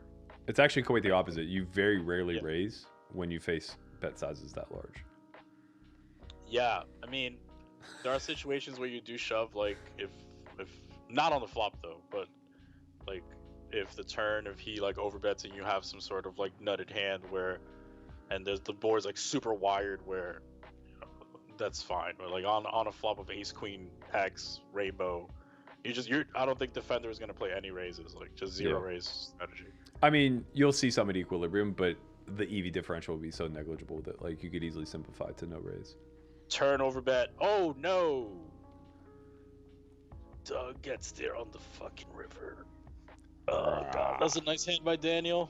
Nothing you could do there. I think both players played their hand fine, but that is a huge pot for Doug Polk.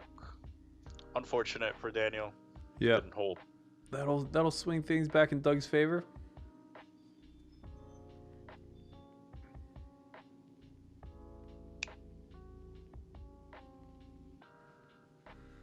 It's kind of interesting to see these swings, because like, especially for like a live guy like myself, it's difficult not to have some emotional investment in the swings. Like, as much as I'd love to pretend to be a robot, like it feels good to win, it feels bad to lose, and there's really no deprogramming that.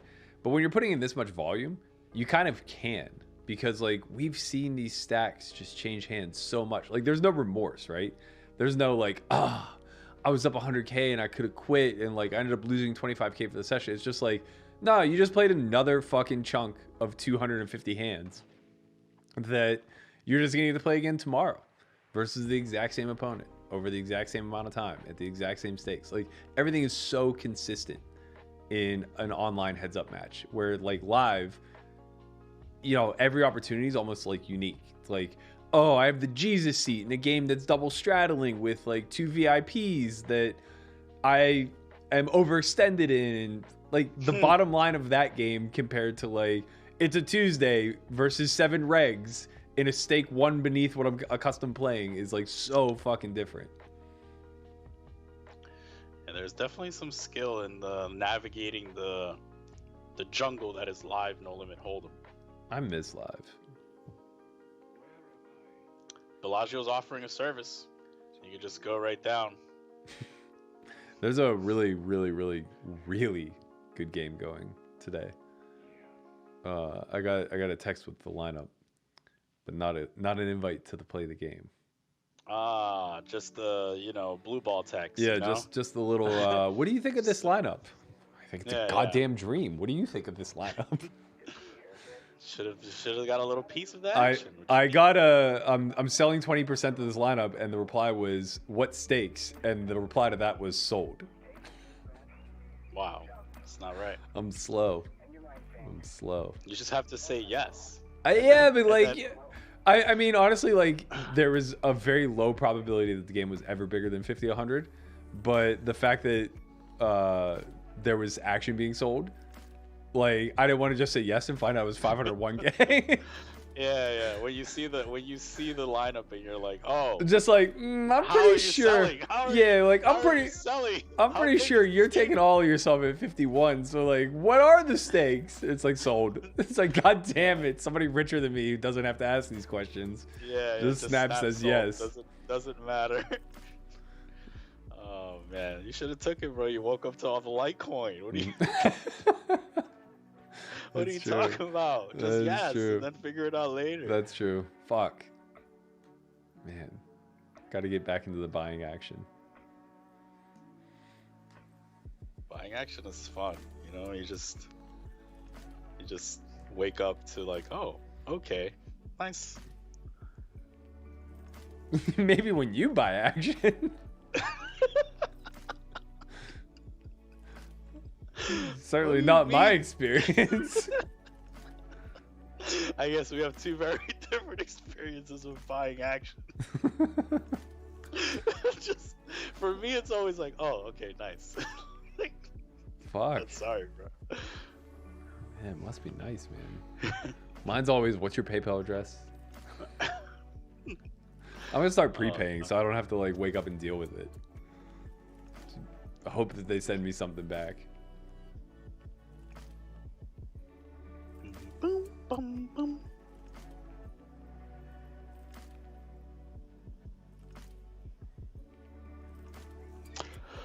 Why do everyone likes to be called live guys when clearly online is their roots? I think live is easier to dominate. Well, no, I think he means like categorizing yourself as that person. Yeah, that's what I'm saying. It's easier to be the best at that category.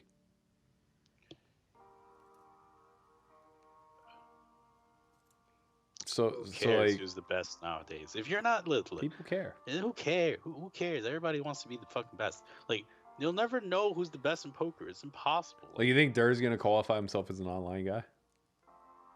He could. I mean, there's a lot of fucking online decade hands. Removed from playing online. Right. I think you just transition. And like, yeah, and like he could literally be in the discussion, if assuming he put in like some work and whatnot, of one of the best live guys. He's nowhere near in that conversation for online. You don't think Durr is one of the greatest online players ever? Currently? No, of course not current. I'm talking current. Oh, I'm saying he could easily get himself in the discussion of one of the best live guys current with just a little bit of work. Yeah, for sure. But like, he's nowhere near in that discussion online. I think, this guy... I don't know, man. I mean, it's obviously it's different because it's no limit. It's full. It's no limit hold'em. But like, we don't know what's up in those other games. They're playing a lot of short deck. Like, he might be one of the greatest short deck players. Yeah, it's different. But again, different like stuff. again, we're just talking live. So like, all we're basically saying Yeah. is like he could transition very easily to being top tier live. It's just it's Tom Dwan, man. It's just he's a killer. He's one of the greatest. Don't watch the last episode of High Stakes. You're not gonna be happy. I saw it, bro. He just goes for it with the 9-8 suited, man. Like, you can't call the 9-8 suited because it's No, that wasn't that bad. I mean, it wasn't great. It wasn't great. Man, there were a couple hands that were just like. He didn't 4-bet king. I mean, he didn't like go for it with the king 9 of hearts against a fucking person who just like clearly has an ace. What does that have to do with Durr? I mean, some people played some other hands that were questionable out there, Okay, but what does that have to do with Durr? Listen, man. He played a couple really punty hands. I can't recall off the top of my head what they were. Oh, you gotta give action to get action, bro. Can't be sitting there like a nit. I don't remember what he. I remember he like obviously didn't play great. He paid off in like an egregiously bad spot. Yeah, I'm not sure. I don't remember, but yeah, I think I agree with you though. But it is what it is, man.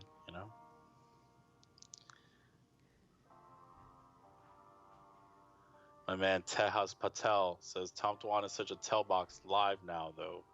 A lot of hands he could have bluffed if he kept his cool. Wait, who's the tell box? My man Tejas Patel says Tom Dwan is such a tell box. Oh, Durr? I don't think Durr's now. A lot of hands he could have bluffed if he kept his cool. I don't think that's true. Yeah. I don't know, man. Maybe the stakes were high, 200, 400, very high stakes, for Tom Dwan. No, that session was 4-8. They upped it. Oh, yeah. No, definitely at 4-8. Too big. Oh, I know what the hand was. There was a hand versus Rick where he check called 3 times with like 6-7, and Rick just like. All right, man, but look, okay, against Rick. People say that, but like Rick doesn't bluff that much. Like he's punty, he's loose, he gets in there and he like makes bad hands and pays. He doesn't do it. I mean, you find me some Rick bluffs over that 3-part session. He bluffed one time when JRB had top set of aces. You saw the story of Rick lost $1 million at 25-50? Yeah. I would imagine that wasn't your grandma's 25-50 game. It wasn't 25-50. It was probably, I'm sure the 200, 400 was on a couple times. He goes, I don't play 25-50.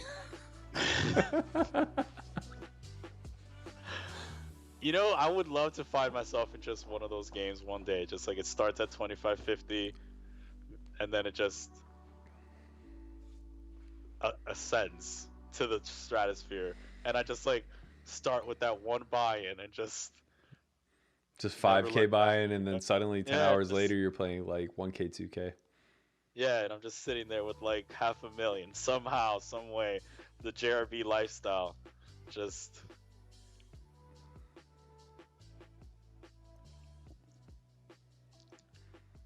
$10,000 bet from Doug Polk. A man that does have some bluffs sometimes. Gets called. River 10. 10x isn't that present in Daniel's range. It's not really present in Doug's either. Chop chop. I'd say Daniel got lucky, but he might still have been a small favorite on the turn. Nah, but probably with chops included. A lot of chop chops.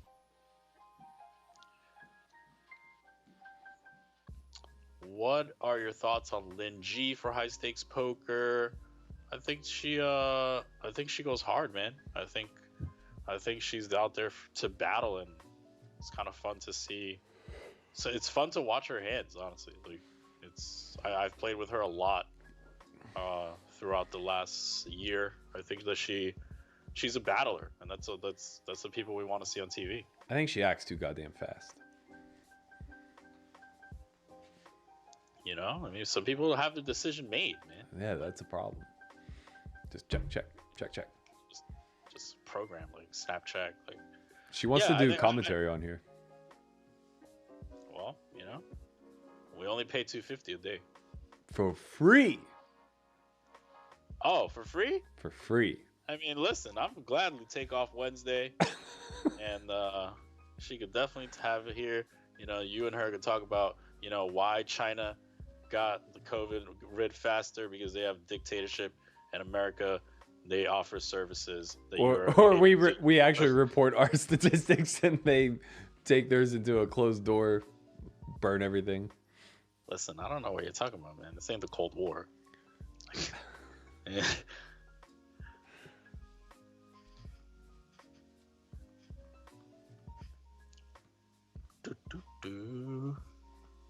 Oh, the campaign has started. What campaign? Bring back Chin's wrench. Nah, man, we're fine. Don't worry, man. You guys don't need to come to bat for me. I appreciate y'all. I know I can count on my man Milky to be backing me up in the back alley if I have problems.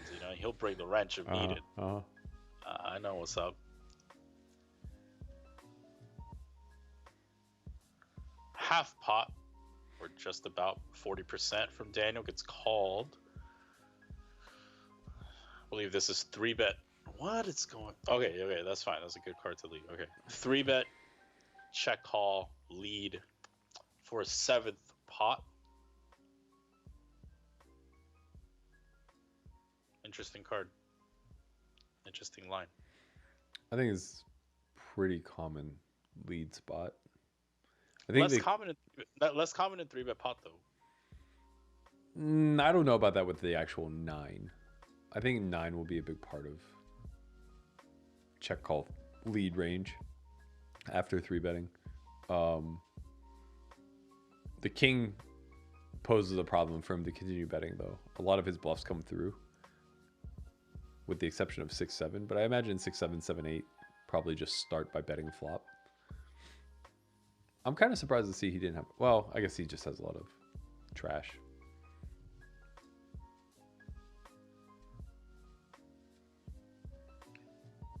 Nice hand there from Daniel, facing the tricky line from Doug.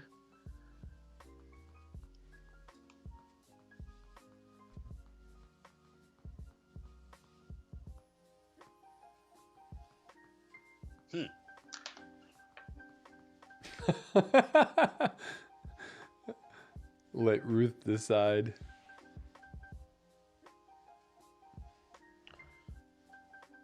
Sorry, Ruth, if I offended you with anything that has happened to this point. He's making his plea. You didn't let me finish, but I guess I could just stop there. But yeah, sure. Give me my wrench. If you'd like to be a moderator for the next stream, we don't pay, but you can do it for free, and you could mute whoever you want, just like I did when they talk shit. She didn't even talk shit. She just complimented me. That's the equivalent of talking shit for you. Same thing. Complimenting the wrong side. Oh, XRP is updated. It's now dead. It's officially been buried. Jesus, that's fucked up. Yes, we need a woman. I mean, I agree. I mean, I think that Lin G might be commentating on this stream, and she can talk about her appearance on High Stakes Poker. She can talk about the COVID crisis that started in China and landed here. She can talk about. Do you think she's patient zero? Why Huawei wasn't allowed in America? What's Huawei? There's a lot of... Exactly. You see, that's how bad it is. Huawei is a phone company. What? It's one of the biggest phone companies in the world. Really? Yeah, Huawei. That sounds like a Trump decision. It was. Yeah. He was like, well, that was like his big campaign, right? It was, we're not going to do business with China. It's like we're not letting. Ain't no threat to Apple, baby. Like, the irony is that like our phone, I mean, obviously, like if they're the biggest in the world, they're very likely a monopoly in major nations like China, I assume. But the irony is like we don't have much of a competitive market here either. It's like there's what, 4 major carriers, 3. Yeah, I mean, it's wild out there. Yeah, Huawei makes a lot of 5G tech, laptops, mobile phones. They're big. They're a big company. They're huge. Got banned. No Huawei. Good. Fuck them. Just good. Fuck them. They're just trying to offer a service, Berk. You get to decide if you take it or not. That's true. That is true. Yeah, I don't know where I land on that.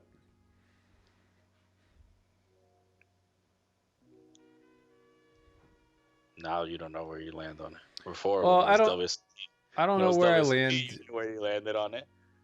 No, because that's super easy. Like, because it's American, right? Because it's American. I get you. Not that, just like they did everything above board, and most of the complaints are nonsensical. Like it was a money grab. In this instance, though, I'm not sure how much free market logic we should be applying to like exports. I just don't know enough about international business to know like how impactful it is here. That's a check. 4,000. Tejas, the Biden-Trump election was probably the greatest betting opportunity missed in my entire lifetime. I was in the woods, disconnecting from life, and I missed a market that fluctuated from -200 to +900 on the guy who fucking won. I had a little bit of money when Biden was like a huge dog, like somehow in the beginning of it. I think he was like, might have been like plus 800 or something stupid. Like it was real bad, like in the beginning, like first, like opening states. Yeah, just all went Trump. Yeah, like once Florida got called, the swing states early leaned red because of in-person voting, and it just swayed the market a ton. I think like once they, hey, there we go. There's a cooler for Daniel. Oh, aces versus kings action. We've seen this before. He won this one. Feels good. Hey, thank God a king didn't come. God damn. Honestly, you have to kind of like laugh at the pain though, right? Like if a king came, it's kind of funny. If a king came, the fucking this whole thing is done for the day. It's kind of funny though. right? Like, it's tragically comedic. That's a thing. Yo, who is this? Yo, you're getting banned. Who, Marley? Or Marie? Mm-hmm. Oh, she put down her ASL whenever she first entered the chat. What the hell's going on here? Wow. If Ruth, overwhelming favorite in this poll.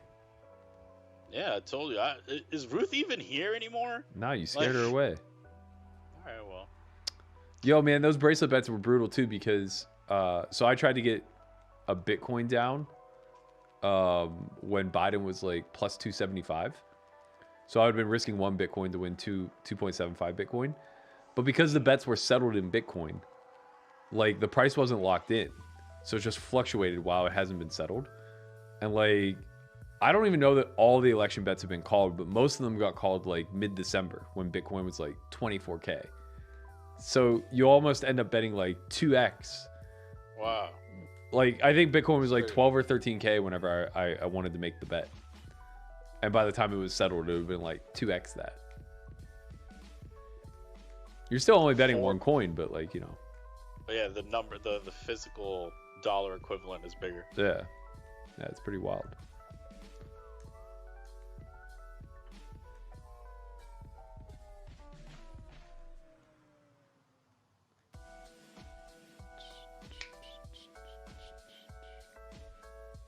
Queen 9, that's a 2-pair, $16,000.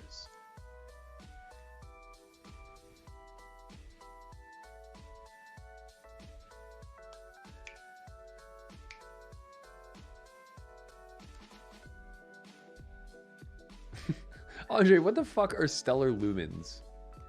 What do you mean, bro? Stellar lumens, bro. XLM. They were the they broke off of XRP yeah, or whatever. off of XRP. Yeah, exactly. All I've been doing is fucking crypto the last fucking month and a half. The problem is researching it during a bull market is like almost negative EV because you get so much positive spin on every single fucking coin that you can't separate the signal from the noise. I don't fuck with other coins, bro. I listen to my man Dan OB. That's it. He's like, bro, it's Bitcoin and Ethereum. That's it. Nothing else. Don't worry about nothing else. Nothing. I texted him yesterday and I go, hey, I just found 125 Litecoin that I thought I got rid of 4 years ago. Is there any reason for me not to hold on to them right now? And he goes, nah, man, the market's gone full crazy. Just wait till the dust settles and see what happens. Yeah. He used a little bit. All right. He used a little bit more brash language that I won't repeat, but.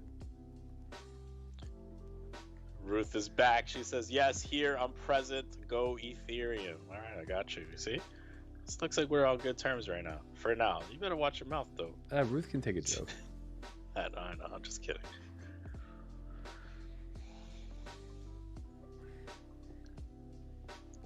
She's cool. We'll see how she does the rest of the session, though. What's Ethereum up percentage-wise since Bitcoin? Since Bitcoin YOLO? Well, since Bitcoin basically moved off of 10K. Because when Bitcoin was 10K, I think ETH was... I think it's like over doubled already. It's like 2.5x. Well, so I'm asking specifically because during the 17 boom, they were at like a 10-to-1 ratio. Yeah. They're not at 10-to-1 anymore, though. I mean, I wish. I have a little bit of ETH. Yeah. But yeah, they are historically at 10-to-1. Well, no, that didn't last for very long. It's been way worse than 10-to-1 for a while. Well, yeah, for a long time, yeah, I agree. But I'm just talking in that time, like, yeah, they were running at 10-to-1 for a long time. Yeah. I don't know, man. Let's just fast forward. Like, I'm down to just like, let's just like, chill with this pandemic for a year. Everybody chill. We just chill in our houses. Like, nothing really crazy happens.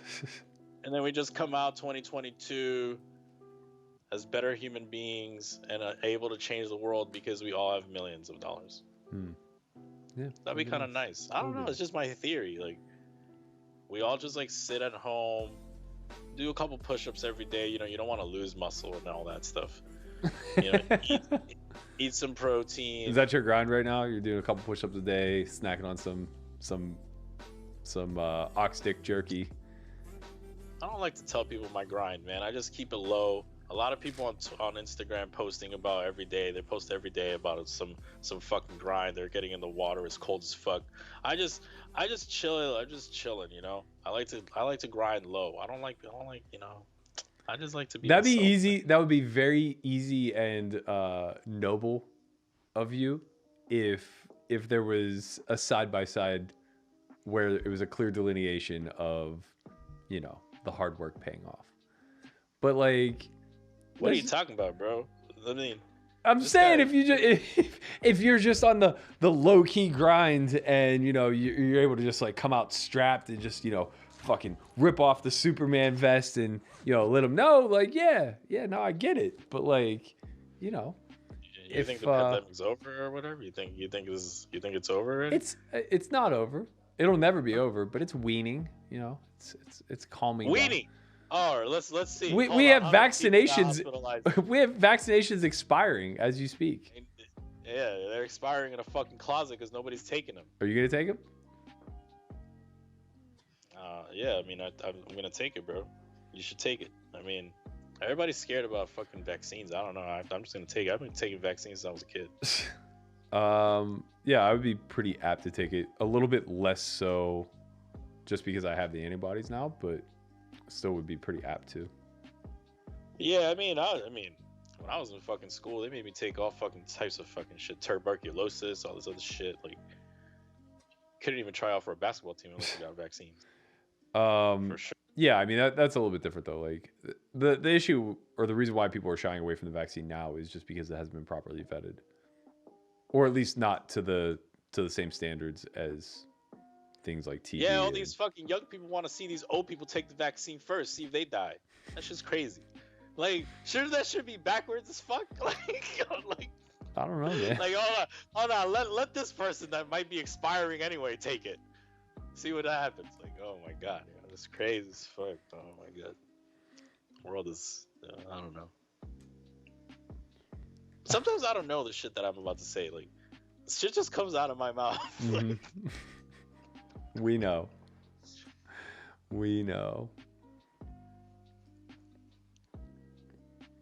Players are really deep on table number 2, the purple table. If you were old, you wouldn't rush to take the vaccine? Yeah, for sure. I mean, well, I think that's kind of the point. Is like they're the most vulnerable. I'm just saying anyway. That the argument that people are saying is like, oh, it hasn't been vetted, so we scared, right? So we're not taking it. But then they let Grandma Jew over there take it, you know, who's like 90 years old and she ain't even shook. She's just like, yeah, what the fuck? Like, I've seen a plague. I've seen a plague before. Like, right, but like she's risking a lot less. Like there are no long-term side effects when the long-term isn't in your future. Wow, just real happy-go-lucky over there, Berkey. Ruth graced you with the wrench. She showed mercy. She has a wrench now. She does. That's the part you missed. She's been upgraded. Bet you fucking Joey Ingram wouldn't give you no fucking wrench. He doles the wrench out. Well, break time for Daniel Negreanu. The time is 7:38 p.m. Eastern time zone. The only real time zone that really counts in America, to be honest with you. Everything's fucking based on Eastern time. It does bother me when I'm on the West Coast that everything's Eastern. It's like everything Eastern bias. Well, the majority of the population's East. No, that's not fucking true. Everything's in California and Texas. But you're right. Some of Texas is East. The majority of the nation's population is on the East Coast. Yeah, well, you know, if you include Texas in the East, Chicago's in the East, then yeah. Chicago's definitely not in the West. I agree with you. I'm just saying. A lot of people say that, you know, the Mississippi River or whatever is what delineates west and east, but Yeah. some people You think never that heard it's of the coast. Never heard of the phrase "east of the Mississippi"? No, you could be east and not on the East Coast. Like Pittsburgh is northeast, not East Coast. Listen, man, you guys barely made it. Like, We did not barely make it. Like, Detroit is east. No, it's Midwest. But that's like a totally different delineation. If you had Okay, what's the difference between Midwest and Central? Nothing. It's just a different qualifier. Well, actually, I guess there's a slight difference because Central would be Central Time, where like Detroit's not Central Time. People are like, not again, Texas.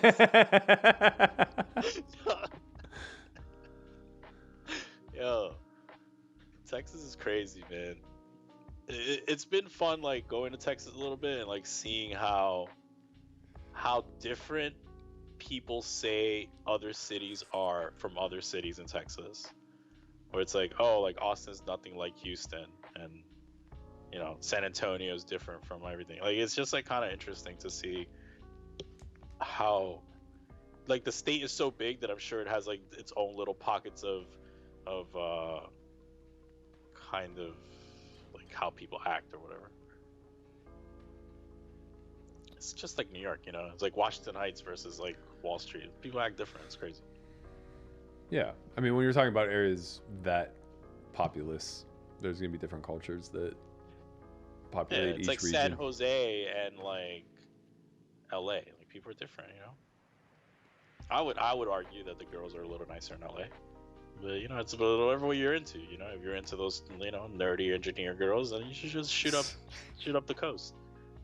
Those girls are fly, man. Listen, I got something to say. Like, saw a little post the other day from our girl Angry Pollock with an upswing sweater. Yeah, upswing I gave her shit about that.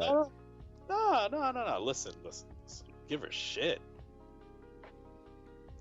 If I'm dating some chick and I go to the bar and my man's over there wants to buy her drinks all night and saves me money, like, yo, by all means, fam, like, go buy her drinks. Like, she's coming home with me. It's all good.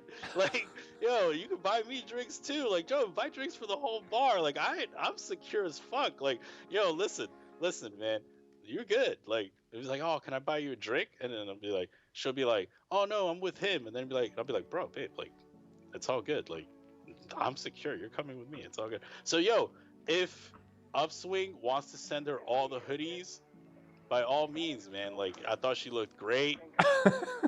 like send as many hoodies as you want. At the end of the day, I think she just texted me and said if I would go on her podcast. I'm sure it's gonna be a great show. So, no hard feelings, man. Do your thing. Do your thing, Doug. Like, buy as many drinks as you need. You got my approval. Oh Christ! I don't even know what to make of that analogy.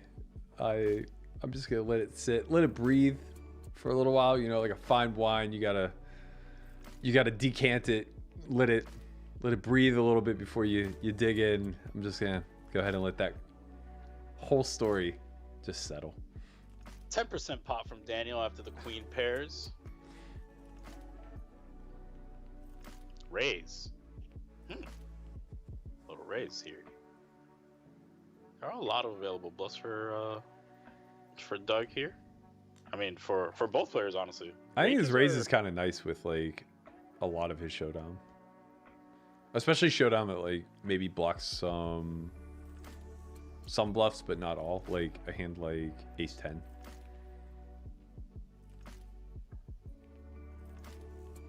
And then like you just fist pump check down river. 2/3. But he's implying that he just has it. Yeah. But given the speed Daniel folded, looked like he had a draw. Like some sort of combo draw. Yeah. Daniel up 35,000 now. I don't use any sites for Bitcoin betting. I just bet vig free against other degenerate gamblers.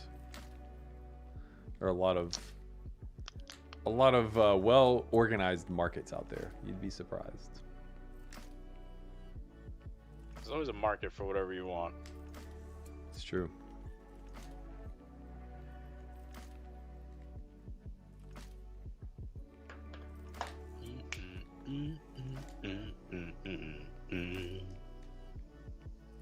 Oh, look at that. Litecoin's up $4.50. I just made like $600. See, you are getting paid to stream. Just sit back, watch the ticker. Bro, there's funds I could be managing right now. I could be making moves. Managing? What do you gotta manage, man? You sit on your fucking hands and wait for the dust to settle. See, that's what you let people think, you know. This is what you gotta learn, Berk. You gotta let people think that, you know, you're just there, you know. Like you have nothing. Nobody has anything to worry about, you know. Like your girlfriend's safe, you know. It's all good. And then, before you know it, she's a little unhappy with the way you treated her, and then there you go. That's when Big Chin swings in. I'm not saying of me. I'm talking in general. You know, you shouldn't be sitting on your hands. You know, you never be sitting on your hands. You know, it's like you think I'm. What's that guy that pushes the rock, the boulder Sisyphus. up the? Yeah, Sisyphus. I always thought it was syphilis, but anyway, like it's like the army dude always says, like it's like if I push the rock, if I push the boulder up the mountain and I get to the top and it stays there, I'll push it down myself.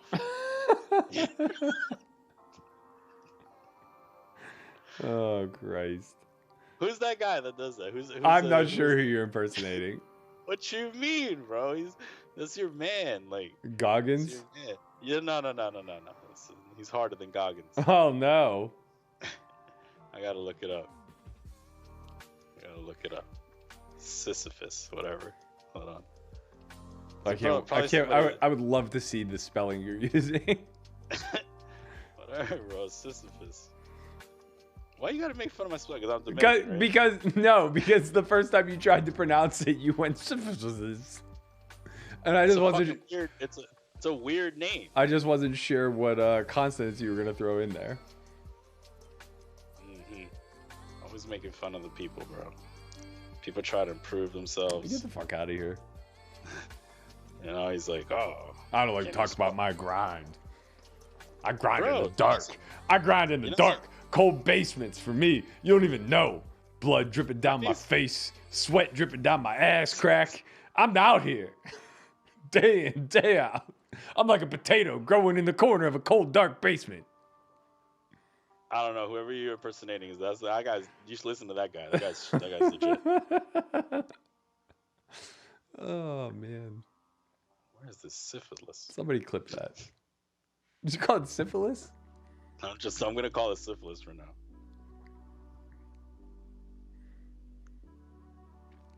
Daniel up 30,000, pushing the boulder up the mountain. He's got a big boulder. He should raise the stakes. Do I ever feel like Sisyphus? That's Jocko.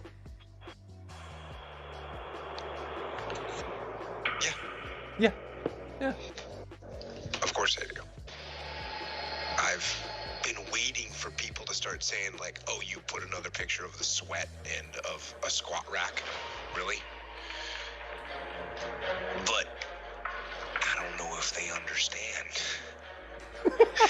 I've been getting on that squat rack, grinding it out for 25 years.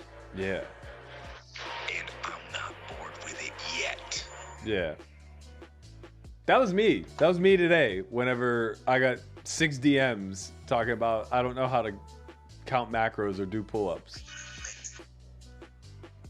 Yo. Nah, you're out there, bro. You like rock? You like what's his name again?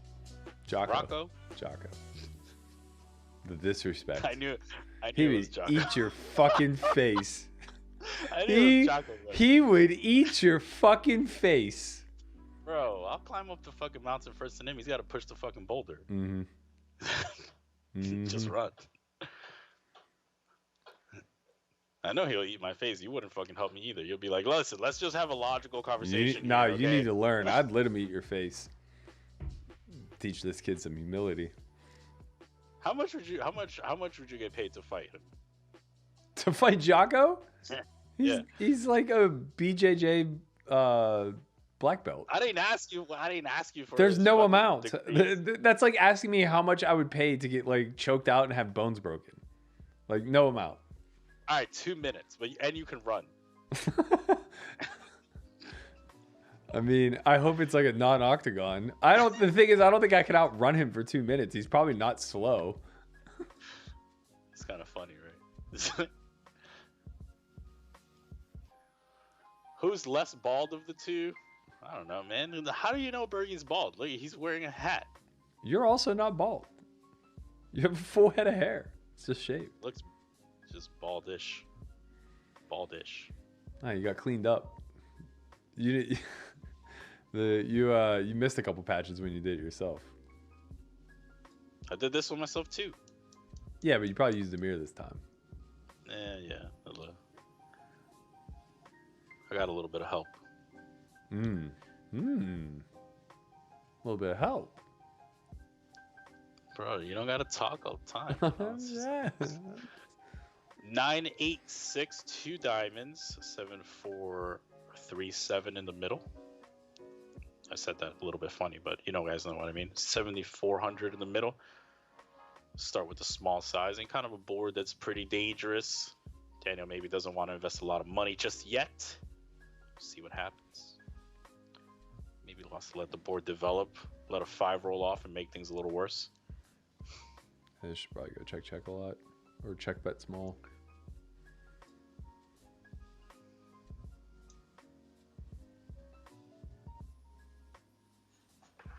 There is the check.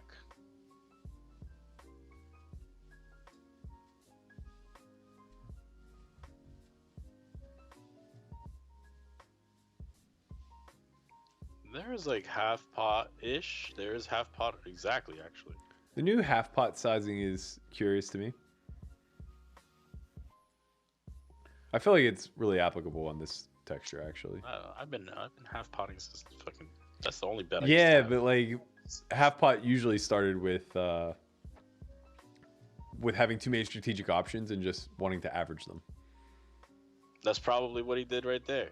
No, I think it's actually like pretty good on that board texture because a lot of your range is going to be very strong by comparison to the relative range Daniel has, but the larger you bet, the weaker your range becomes compared to the relative hands he can continue with. So like once you start going 3/4 plus, it becomes pretty difficult to be betting any like 1 pair hands for sure, but like even any 2 pair hands. So if you choose other sizes, you either land between big and check or like big and very small. And very small probably doesn't serve all that well on that texture. In position raise from Daniel takes it down on table number 2. They're neck and neck now. 15,000 separating these two contestants today on Who Wants to Be a Millionaire.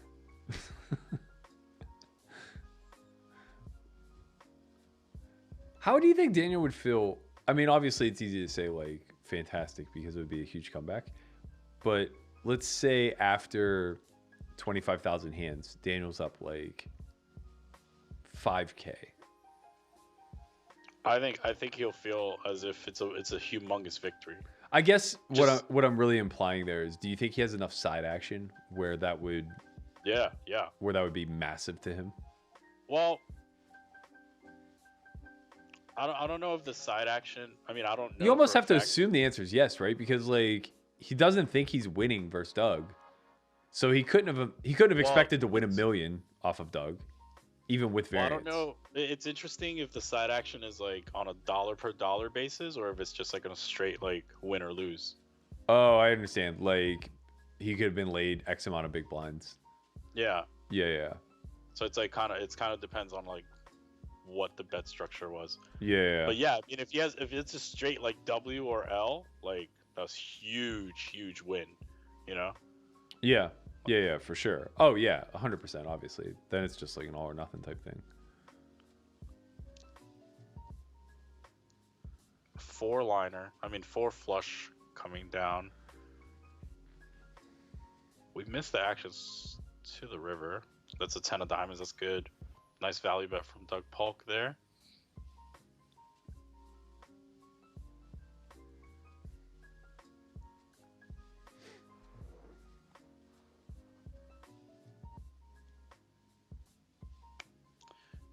Brian says, looks pretty back and forth today. Yes, that is very true. It's been a very swingy match both ways. Both players are going to have a lot to digest. This has been a I think both players have played fairly well. Both swings have been huge, and it's just another Monday in these people's books. Yeah. We're just here for the long haul. Do you think it's going to go over or under 46 sessions? Maybe 45 is a better line, but still. 45 sessions? Yeah. So actually 44 would probably be the best line because they played 22 in the first half. Probably goes under. I assume Daniel's going to play some. I feel like we're going to see some epic Daniel sessions where he just plays for 5 hours a couple times. Yeah, but he did that in the first 22. I feel like Daniel's just gonna have one a big cup of coffee one of these days, and he's just gonna play. He's gonna play for a day and a half. He's like, "You never fucking quit me. You're gonna quit me today, motherfucker." Yeah, I think it would be under. I imagine we probably have 20 sessions on the back end. I do think Daniel will probably increase the length of play on average. Yeah. I'd be interested to see. I mean, I don't want to do commentary for it, but I would be interested to see how a 10-hour session would play out. Not that I don't want it. I will not be here for a 10-hour session. I'll tell you that right now. If this shit goes 10 hours, I am not going to be here. You guys will have to call in somebody else. I'll listen. If I can hire my girl Ruth over here, you have the job. You have it. Ruth Graham has the job right away. If this goes over 6.5 hours, you got it. You got the job. You got it. I'll pay you exactly what they paid me, and we're good. We could start pulling shifts. No, we're not pulling shifts. That is the end of my shift. I'm done. Take a nap and come back 2 hours later, man. Take shifts. I'm done for the day. There's no second shift for the day. It would be wild, right? I think they did a tournament in it was LA, I think. It was the Ironman or something where they had to just play the whole thing. No breaks. Yeah. I don't think they played the whole thing. I think it was a 20-hour day and no breaks. Maybe 20 seems like a lot though. Yeah, I don't know. But yeah, the Ironman was definitely a thing. That's nuts though. I kind of dig the idea of doing tournaments with no breaks. Especially during the World Series where the breaks are a clusterfuck.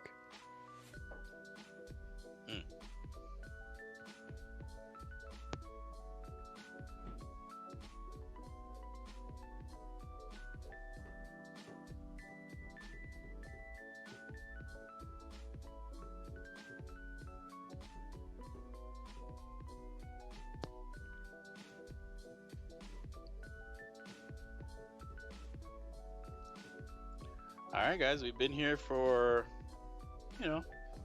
close to 3 hours, and it's been a $10,000 difference. Winner.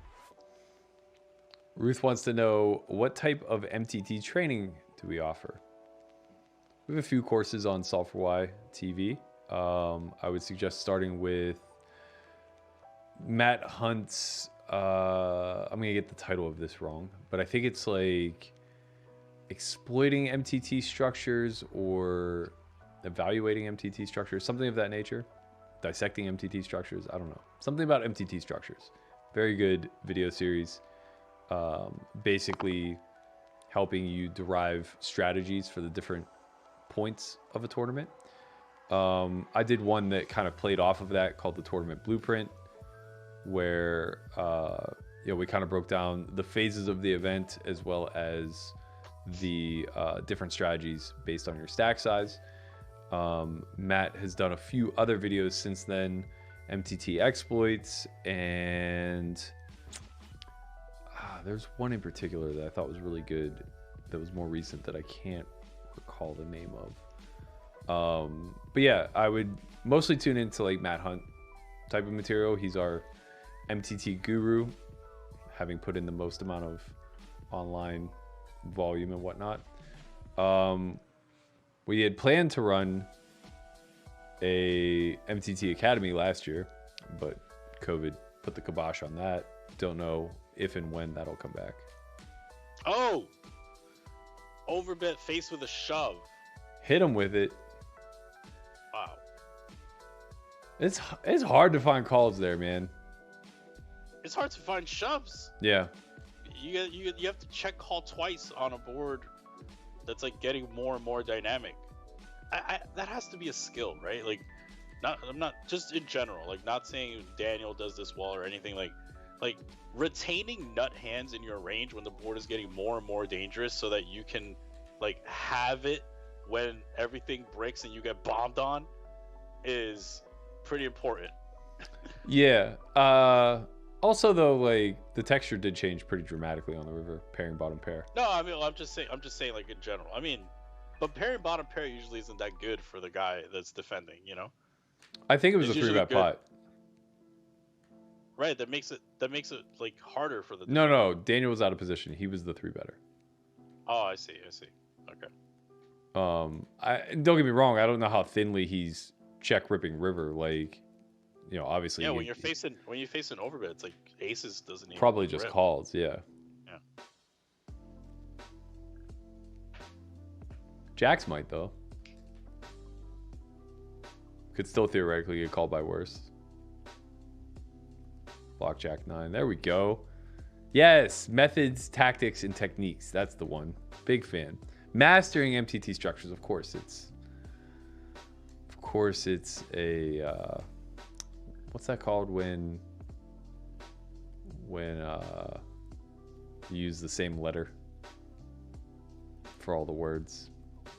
Alliteration. Yeah, that's it. Thank you, Andre. Syphilis. Nope, not that. Small overbet from Daniel on the river on the turn 7 of hearts gets called river 7 of diamonds. Sean McNeil said, I'd like to watch Landon talk more about his tournament strategy. Honestly, his Twitch is kind of bland. I gotta tell you, man, I think his Twitch is precisely what you would get out of a training video from Landon too. He's young, man. He's still ironing the strategies out himself. He's probably not necessarily at the point where he wants to start doing a lot of teaching. Hello. Which one you said hello? Purple table. Yeah, so this was turnover bet followed by river 3/4 or river Oh. Hit him with it. I don't like this. Feels like we have a flush. Yeah, I feel like I hate this for a lot of reasons, because I feel like hands like 5-6 of spades, 5-6 of hearts, or sorry, 5-6 of clubs rather, probably choose this bet size on the river. But then I almost feel like they feel pretty inclined to fold, because now 7-6 of hearts and clubs, 7-5 of hearts and clubs aren't doing this. But like when that's the case, I don't feel I don't know. I guess it depends on like how. Well, it just depends how Daniel's like building his check range on the river, if he is at all. I mean, I think you just have to bet 5-6 and then just fold it and then balance that out with just having the good hands. Like, it's so hard.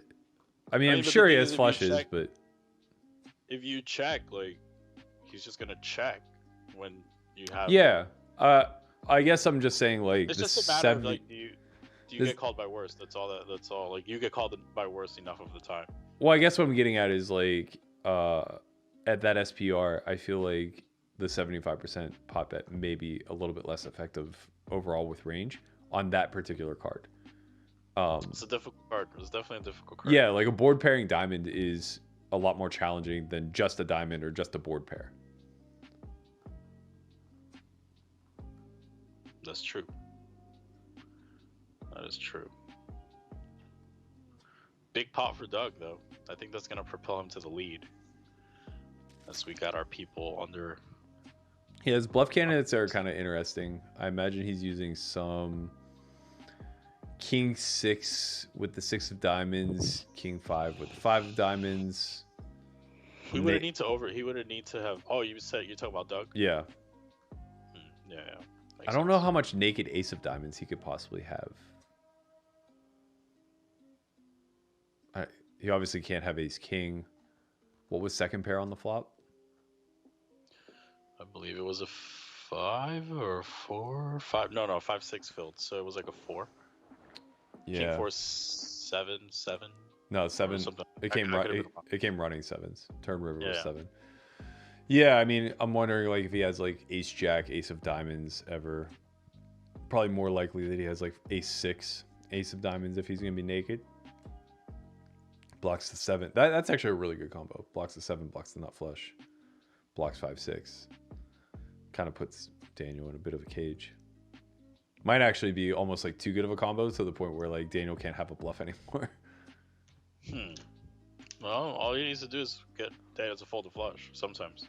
Yeah, I mean, I don't think he's folding flushes though, tough right? Spot.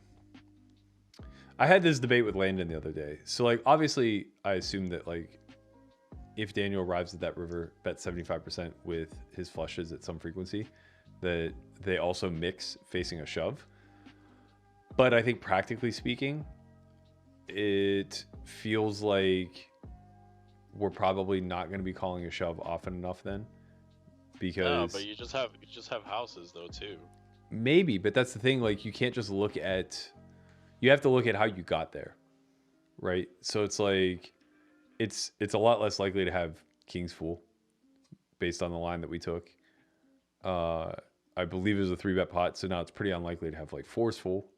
Have it at some frequency, but it's already a low frequency that we have 4s in our 3-bet range, and then carry it through this line work. You know what I'm saying? So like, it's basically like looking at the river output of the sim and then squaring it for proportionality of like the ratio of actually holding these candidates. What we were talking about was Daniel's 10-8 hand versus Doug's 8-2 of diamonds or whatever. Landa was basically saying that if the backdoor flush had filled on the river, Daniel's 10-8 would bet fold at a pretty reasonable frequency.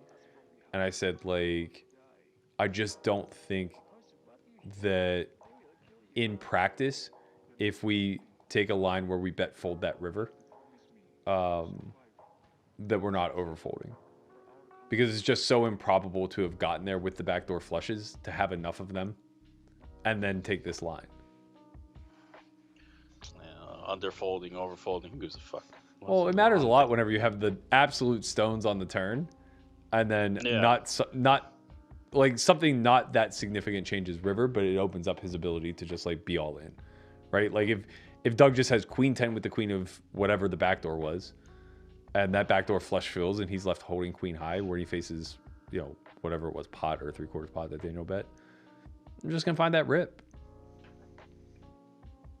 I don't trust him. I don't trust nobody. Just call. Just call. What do you call? That's what I'm saying, man.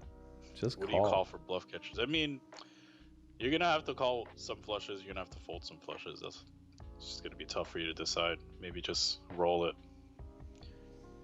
Well, I guess that's what I'm getting at. Is in practicality, I don't think it is that tough to decide, because they're all. You just call all. Yeah, you just don't have that many flushes. Yeah, but it's flushes plus houses. So like, calling all is kind of tough, maybe. Well, you're not calling your entire range. You're just calling all. You're just calling all your value hands. Yeah, but you would have to have overbet the turn and bet the river. So it's like when the river comes to 7 of diamonds and you're still betting, like you only have you don't have that many other hands that are not flushes and houses. Yeah, you have straights. I mean, you have straights. Yeah, you have, but not many. You have 5. You also have trips, for sure. You would have had to overbet a 7 on the turn. Yeah, but a hand like 7-6 and 7-5 very much fill that line work. I mean, you're gonna have to like overbet instead of like checking like middle pair. I don't think that that's unreasonable when 5-6 fills to choose 7-6 or 7-5. Okay, I mean, like, yeah, you can check third pair with it. I don't know. You can check third pair with a draw, but like then a 7, 7-6 or 7-5. Pair. Okay, fine. Second pair with a draw. It couldn't have been second pair. Then flop was king 4 deuce.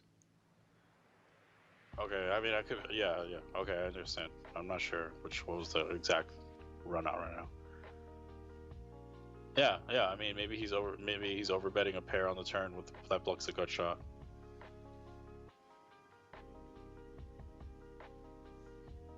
Yeah, I mean, obviously you still are bet folding strong hands on the end, but they are a different kind of strong.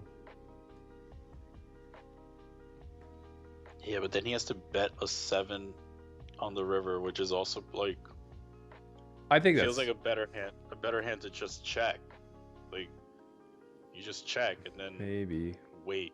Yeah, I mean, it's tough to get like when you. There aren't a lot of. I mean, it's the same as 5-6 at that point. 7-6 and 5-6 are almost identical. Yeah, except that 5-6 could get called by trips. Yeah, like you could be getting called like on the turn with like when he has like 7 plus piece and then makes trips and then calls, you know. Right.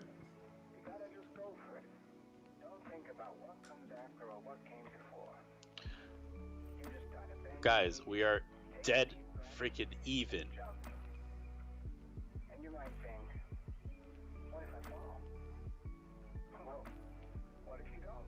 They might just play all night until they say like min loss for the day is 75,000. Play until then. That'd be funny if they actually did something like that. Like put instead of like a stop loss, they put a minimum win rate on a session. Like we don't no one quits until someone's down 75,000. Yeah, like have to play 2 hours and have to be plus or minus 2 buy-ins to quit. Yep, that's it. That's the new rules. I think they should do it. Start tomorrow, not the day after. Someone's gonna get tilted and just fucking go hard.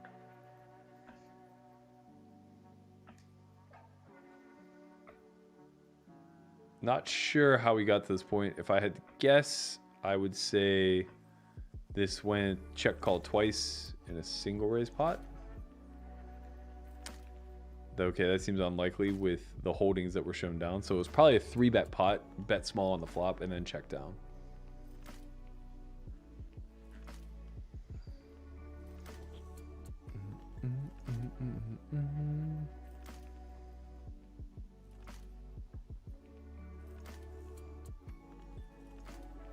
Here we go. 3-bet call. Yeah. Yeah, 3-bet, small bet, check, check, check, check.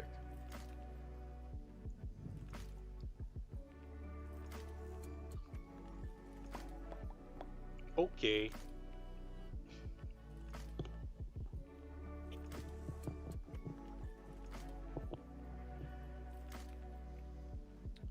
MDF applies on all streets, but it's most relative on the river. Overfolding and overcalling earlier in streets can pretty easily be corrected in strategy. River, obviously, if you're not meeting MDF, your opponent's just absolutely crushing you for big pots. But yes, it applies to all flops.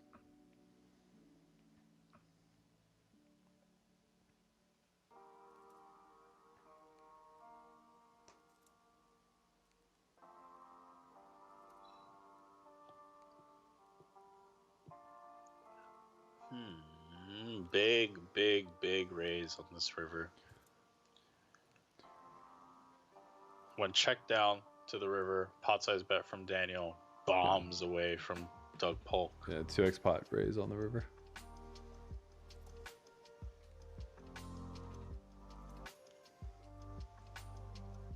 Yeah, I don't like when he does that shit. It pisses me off.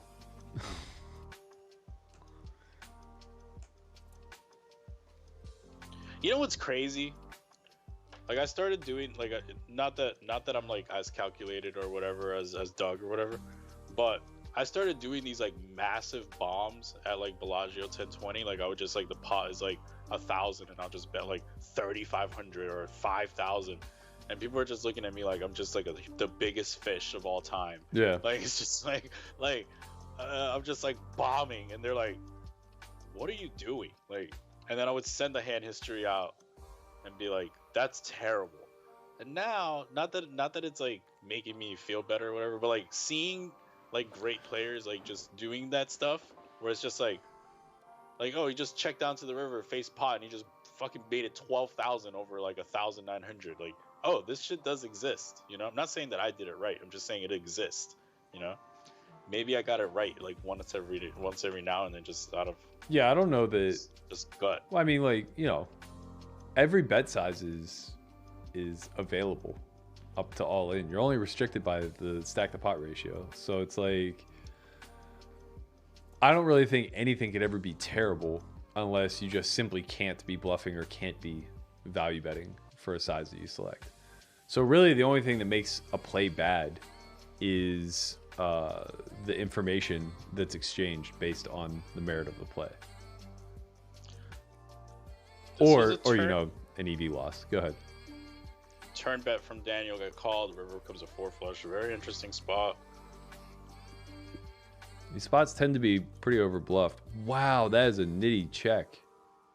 The Jack Club. Oh, he hates Jack that river. Club check. He hates that river, but like, ooh, that's a tight check, Chin. That is a tight check. What was it? Third nuts? Yeah. Third nuts? Third nuts, right? Yep. Third nizzles for 1 SPR. Wait, third effective nuts or actual third nuts? Like, what? Like, was third the Ace of Clubs? stone nuts? Ace of Clubs was out. I think he comes with the ... I mean, he might have also like felt like it was too nitty. He might just want to quit right now. Yeah, maybe. I mean, Doug probably folds his hand anyway, but. Yeah, but still, I mean, you don't want to be results. I mean, the thing is that, and this is a concept that I think maybe gets lost on people a little bit. You can expand your value betting range in situations where the common trend is for a spot to be overbluffed. So those 4 flush boards, when you're the aggressor, just have a tendency to naturally be overbluffed anyway. And I could be getting the hand wrong.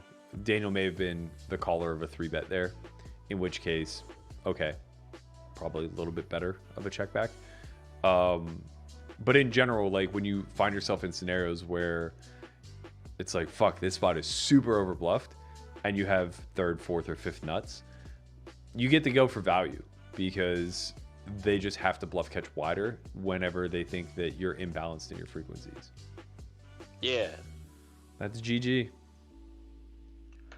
So if the graphics are right, Daniel won $14,000, and we had a good time. You know, not every session is going to be 100K that this way, 100K that way, but I think that might be 3 in a row for Daniel, picking up some momentum.